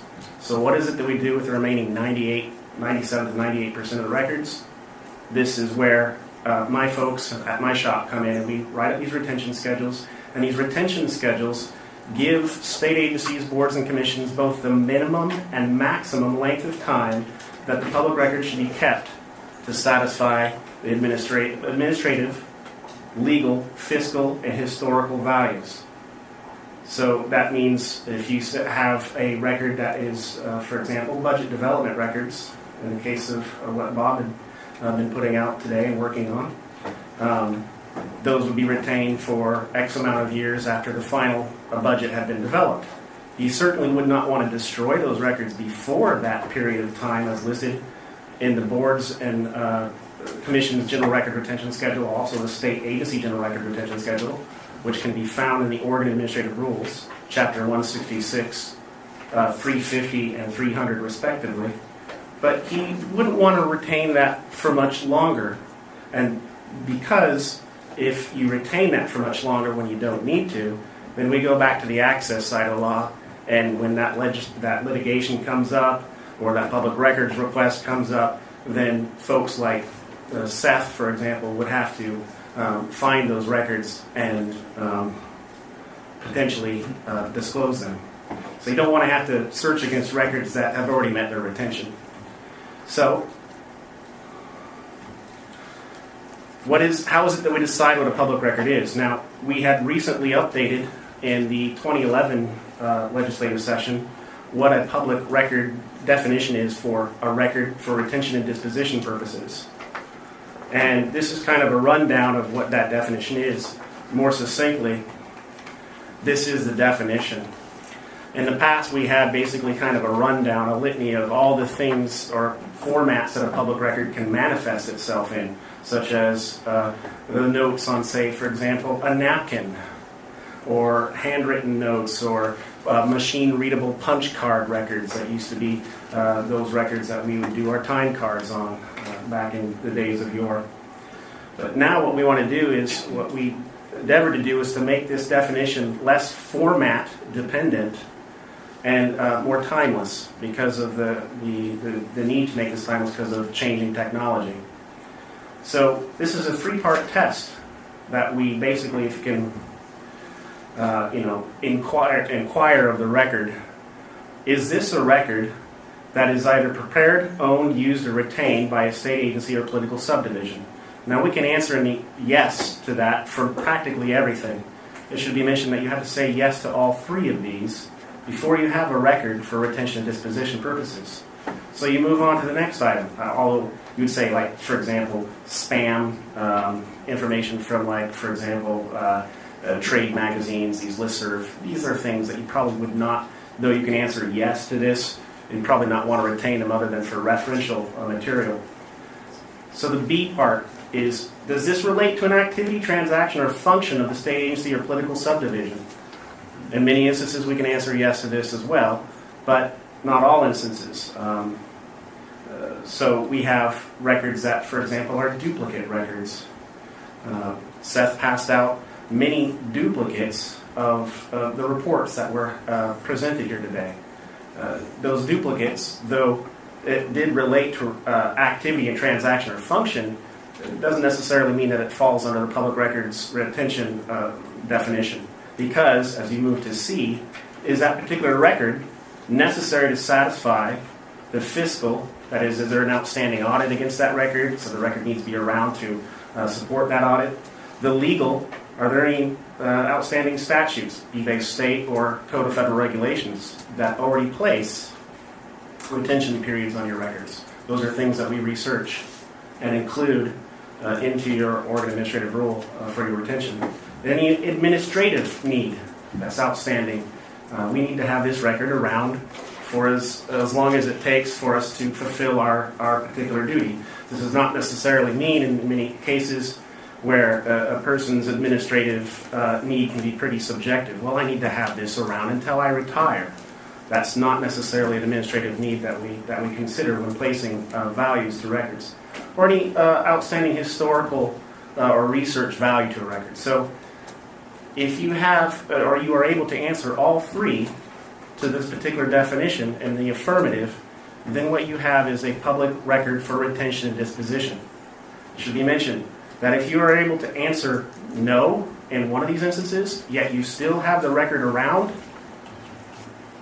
it could be a public record for access. So the takeaway from this is, if I don't need to retain it, and I am legally authorized to destroy it, then I should destroy it so I don't have to make it accessible to public records requests. Now that sometimes seems as if there's a little bit of, we're being opaque, especially in a cultural milieu which is increasingly asking for transparency.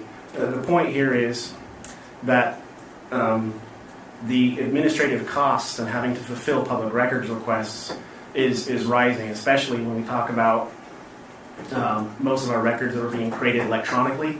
And though electronic storage for records is inexpensive, migration of those records forward from platform to platform over the period of the life cycle of the record becomes more expensive. So if you're not having to retain as much and you are able to legally authorize to destroy it, go ahead, and I encourage you to do so. Some public records examples are, and this is, I'm not going to go through the whole list, but you can see, some of this is kind of like, no duh, Connor. Boards and commission meeting records. But where we get a little bit fuzzy, what public records are not. You might not have known that duplicates are records that you can destroy. If Seth, as the administrator of the board commission here, is retaining all these records, the record copy of those records, then what he has is the official retention copy of the records that you have all before you. You are legally authorized, unless you need to retain this for your own purposes, you can destroy the duplicate. I wouldn't do it in front of Seth, that would kind of make him feel bad, but you are legally authorized to destroy that. Listserv messages, advertisements, junk mail, spam, general mailing, the charitable fund drive is coming up. We get a lot of information about that, and we've had, you'll go unnamed, a director in the past at the Secretary of State who had 2 gigabytes of records that were just full of listserv, please approve at this timesheet, on and on and on. And so we had to deal with that after the fact. That's kind of the cross that archivists have to bear in many instances, just have to deal with classifying records after the individual is gone. Reference materials such as articles, magazines, and books, they're reference material. There's no legal mandate that you have to retain those. On that list of, in ORS 192, there's also a little blurb about how voicemail is not a public record for retention and disposition. Although I know that some counties have discovered that it could be, if it's still around, there for access. Here's the gray area. Drafts.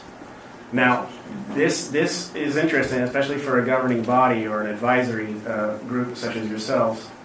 Drafts could actually be a public record because the drafts, with each new iteration of a draft, it could chronicle how you arrive at a particular decision. For people like myself, drafts are basically limited to, in terms of retention, a substantive change to either content or format. So those are, I don't have to retain, every time where my boss says that you misspelled this or that, or there's some grammatical errors. Project team records, who's responsible? This is a good thing to keep in mind, especially as we are basically a team here on this board and commission, where if you designate, which I believe has already been designated, the person who retains the official record copy, then we can do what we need to do with the other copies of records that we have. If that particular determination has not been made, then it needs to be made in terms of who is the official record copy holder. Notifications, that's a gray area simply because if you are the person who's tasked with carrying out a particular function on that notification, you need to do it and retain that record. Message strings, this is particular in reference to email messages. You can have, the question comes up often, we have this long discussion thread of back and forth. Do we have to retain every email portion of that message? And from our perspective at the archives, you only have to retain the last thread in that email unless there are some other attachments that go along with that. You want to make sure that you capture the attachments as well. And I don't know if you've been using social media, but if you ever do decide to go into that social media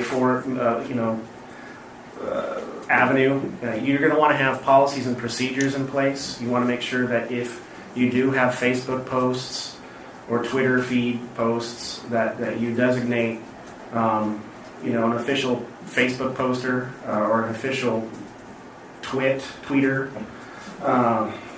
so that you are able to put the best foot forward in terms of a public presentation of what it is that you do here as a board and commission. So we are also available to give advice and assistance, not only on public records matters with respect to retention and disposition, because by no means am I expecting you to all remember that, but you can contact us at the State Archives for any questions that you may have related to policies and procedures for public records and retention rules, and for that matter, any questions about the preservation of digital records for the future.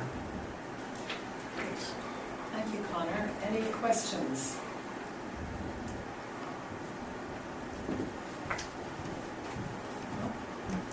Well, thank you, and especially thank you for the brevity. You promised that, and you did it. Thank you. My pleasure. Okay, before we move to our final agenda item, public comment, Nancy, you have something? I have one last staff person to introduce, and that's Seth over here. So you want to raise your hand. I thought as we wrap up, the person who makes all of these meetings run smoothly. We all know Seth Allen. Maybe what you don't know is 2 weeks ago, he had a second child. So. Nancy, may I interrupt you Yes. just for a moment? Seth, could you step up here? I just happen to have a little deal here for you. Rob Saxon will really appreciate this. Tiny but mighty. I don't know, probably the wrong size, but it'll be all right. Thank you very much. There you are. Congratulations. Yeah, congratulations. Is that left over from one of your fundraisers? We just want to see if Seth gets any sleep over the next one. Well, and his wife, was taking quite a little while to have the baby, and the whole time Seth was just making sure he was taking care of her and his other child and us at the same time. So another thing you might not know about Seth is he's a pretty accomplished actor. So it's really fun to sometimes find out about what people do as their avocation. So thank you so much for the service you give to this board. It's really, Thank you. About notifications and make sure that we do all the things we're supposed to do to have a good meeting. Thank you. Yes, are we going to be good in order now or after? After. Okay. So, we have 3 people signed up for public testimony, all of them from Oregon Save Our Schools. And just a reminder that each speaker will have 2 minutes, and Seth will be our timekeeper. And first is Tom Olson.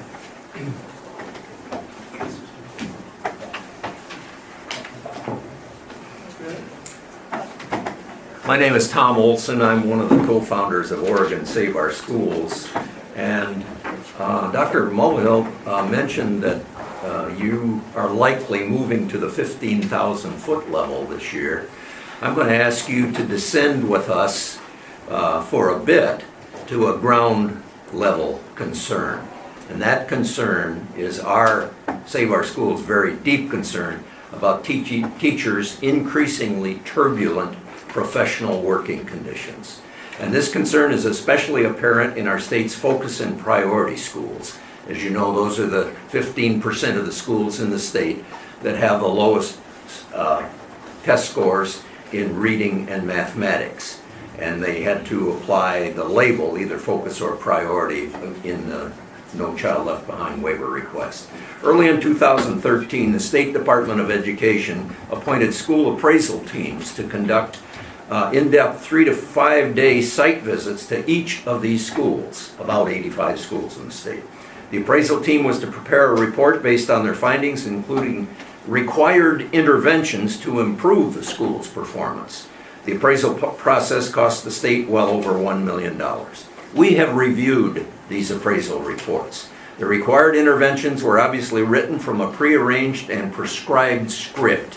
We question whether the reports were even written by the appraisal team members. Absolutely nothing in the required interventions relates to any unique challenge in a particular school. Absolutely nothing is suggested to better engage families and community to remove poverty's barriers to learning. We think that's particularly appropriate given your earlier discussion about the Prosperity Initiative. Strangely, even though there were different appraisal teams for different schools, exactly the same text for the required interventions, always appearing, strangely, on page 25 of every school report, that same text is used in report after report. And here's the single most frequently prescribed intervention. Quote, active engagement and planning associated with implementation of the Common Core standards. So as schools opened last month, we found teachers spending precious time pawing through various useless toolkits, surveys, checklists, needs assessments about the new standards. They are admonished to accept without evidence that these new untried standards are the most important solution to their school's performance. Oh, and the teachers are also now learning how test scores will wrongly be used to evaluate their performance. We ask you to launch an independent investigation into the specific impacts of the state's blind acceptance of federally imposed No Child Left Behind waiver conditions on our teachers' professional lives. Thank you, and I've been advised it's actually 3 minutes, so we've got a little more to do that. So next is Steve Buell. Yes, my name is Steve Buell, and I'm a 40-year school teacher. I'm one of the founders of Oregon Save Our Schools, and a member of the Portland School Board, of which I'm not talking for them today, but for myself. And one of the things that Tom pointed out was on your, we did in Portland Public Schools have 11 schools that you sent out appraisal teams to.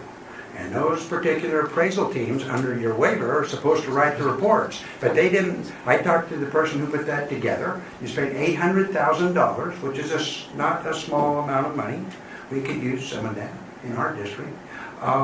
And yet you didn't even stick to the waiver, which said the people who do the reports and go out to the schools are the same people who do the reports.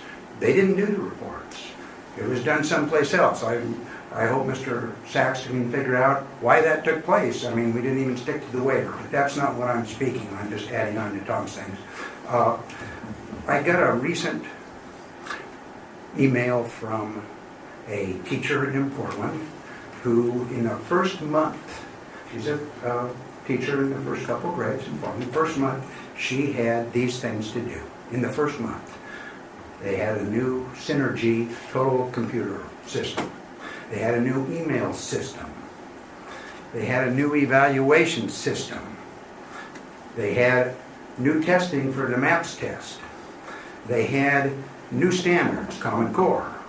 They had a new proficiency grading system. All those things come basically out of the state to some degree, with the possible exception of the new email system and the MAPS test, which they might not have to give, but the state is pushing data on these people. And what's happening is we in Oregon are destabilizing the classrooms for our children. And so you come out of a very unstable home, possibly, maybe it's a loving home and so forth, but it's maybe very unstable. And a lot of these kids who come out of these homes are in our poorest schools, the ones we're trying to work with, 85 or so priority and focus schools. And we, instead of saying we're bolstering up, instead of working on having wraparound services to help these children, we're destabilizing their school. So here's this teacher in the first month who's doing all this stuff. Oh wait, doesn't she have something else? Oh yes, she has some children in that classroom. And maybe she should be spending the time the first month getting to know those kids, setting up the programs, the procedures, all the things that make for an excellent teacher. Not in our school. We have all these other things that we're doing. We've destabilized them. I don't see how that fits the idea of helping children in poverty. And I don't see how that fits the idea of our equity policy. So our poorest kids, we go in as a state and as a district. In my district, we do this in my district too. I'm fighting this in my own district. We go in and we destabilize their school. You know, I had a good friend by the name of Herb Cawthorn. I'll finish this sentence up. This is the last sentence. I had a good friend by the name of Herb Cawthorn who wrote the desegregation plan with me in the city of Portland in 1981. And he always said, if you got a broken appliance, you can kick it once really good and sometimes it'll start. But if you shake it all the time, which is what we're doing, it'll break. And we're breaking this system because we're not taking these things into account. Thank you for that. Thank you. And next is Rex Higgins. I'm Rex Higgins.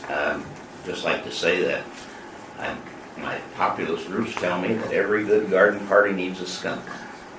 So you're blessed with 3 of them today. And I think it's time to listen to some. I'll give you the elevator version. I did make a copy of my remarks, but I don't think I had enough for everybody. So here's what I have to say, what I'd like to call your attention. Obviously, any reform is not going to succeed without a critical mass of highly motivated teachers. I don't think anybody would doubt that. I hope not. Secondly, have you read the research on motivation lately? It tells us that control over one's work life is the most important factor in motivation, particularly for professionals. Okay. The turbulence in our schools is causing more and more, Tom identifies, causing more and more teachers to feel they're losing control of their work life, of both what to teach and how to teach it. They talk openly about a lack of respect for their profession and their professionalism.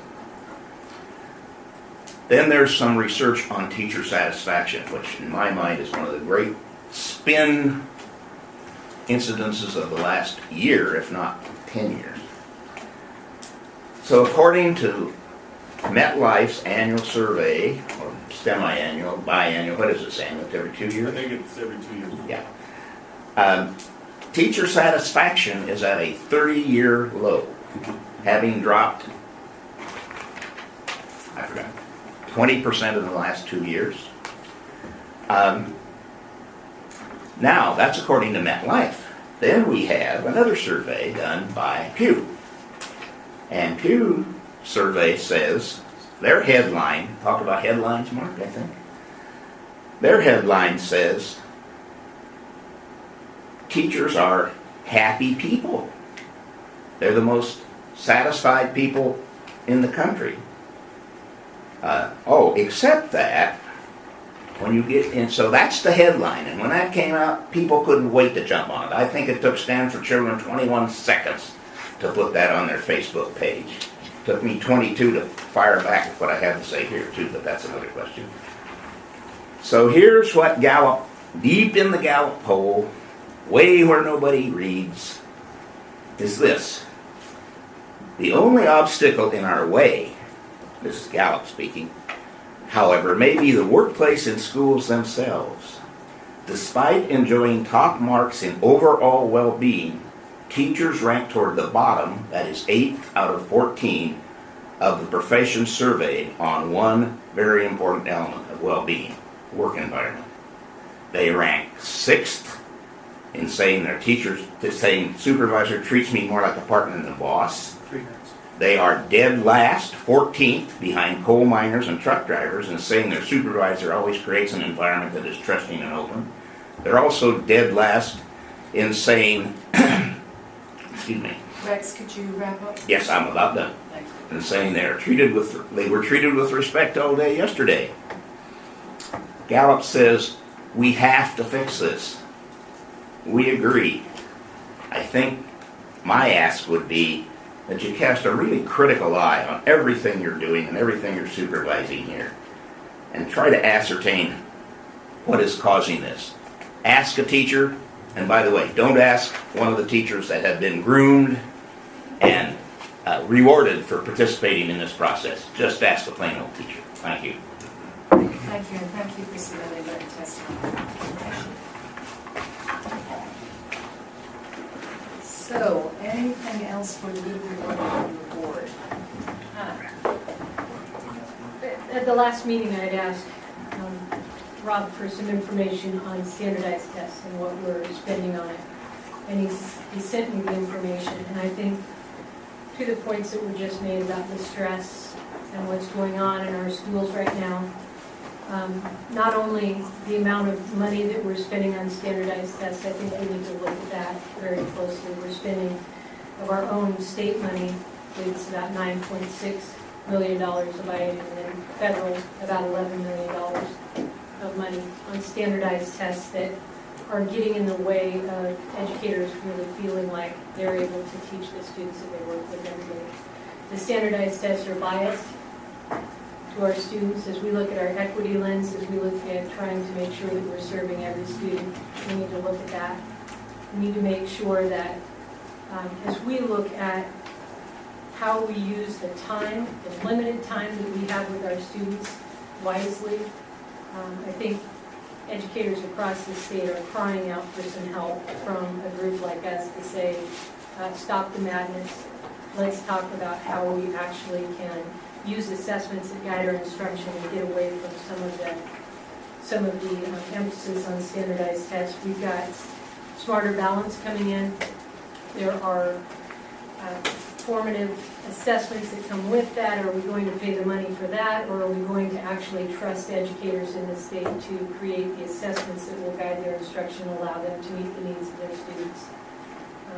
And the only other thing that I'll add is I was at a meeting last night with my colleagues from Canby, and they were talking about how the start of the year is gone.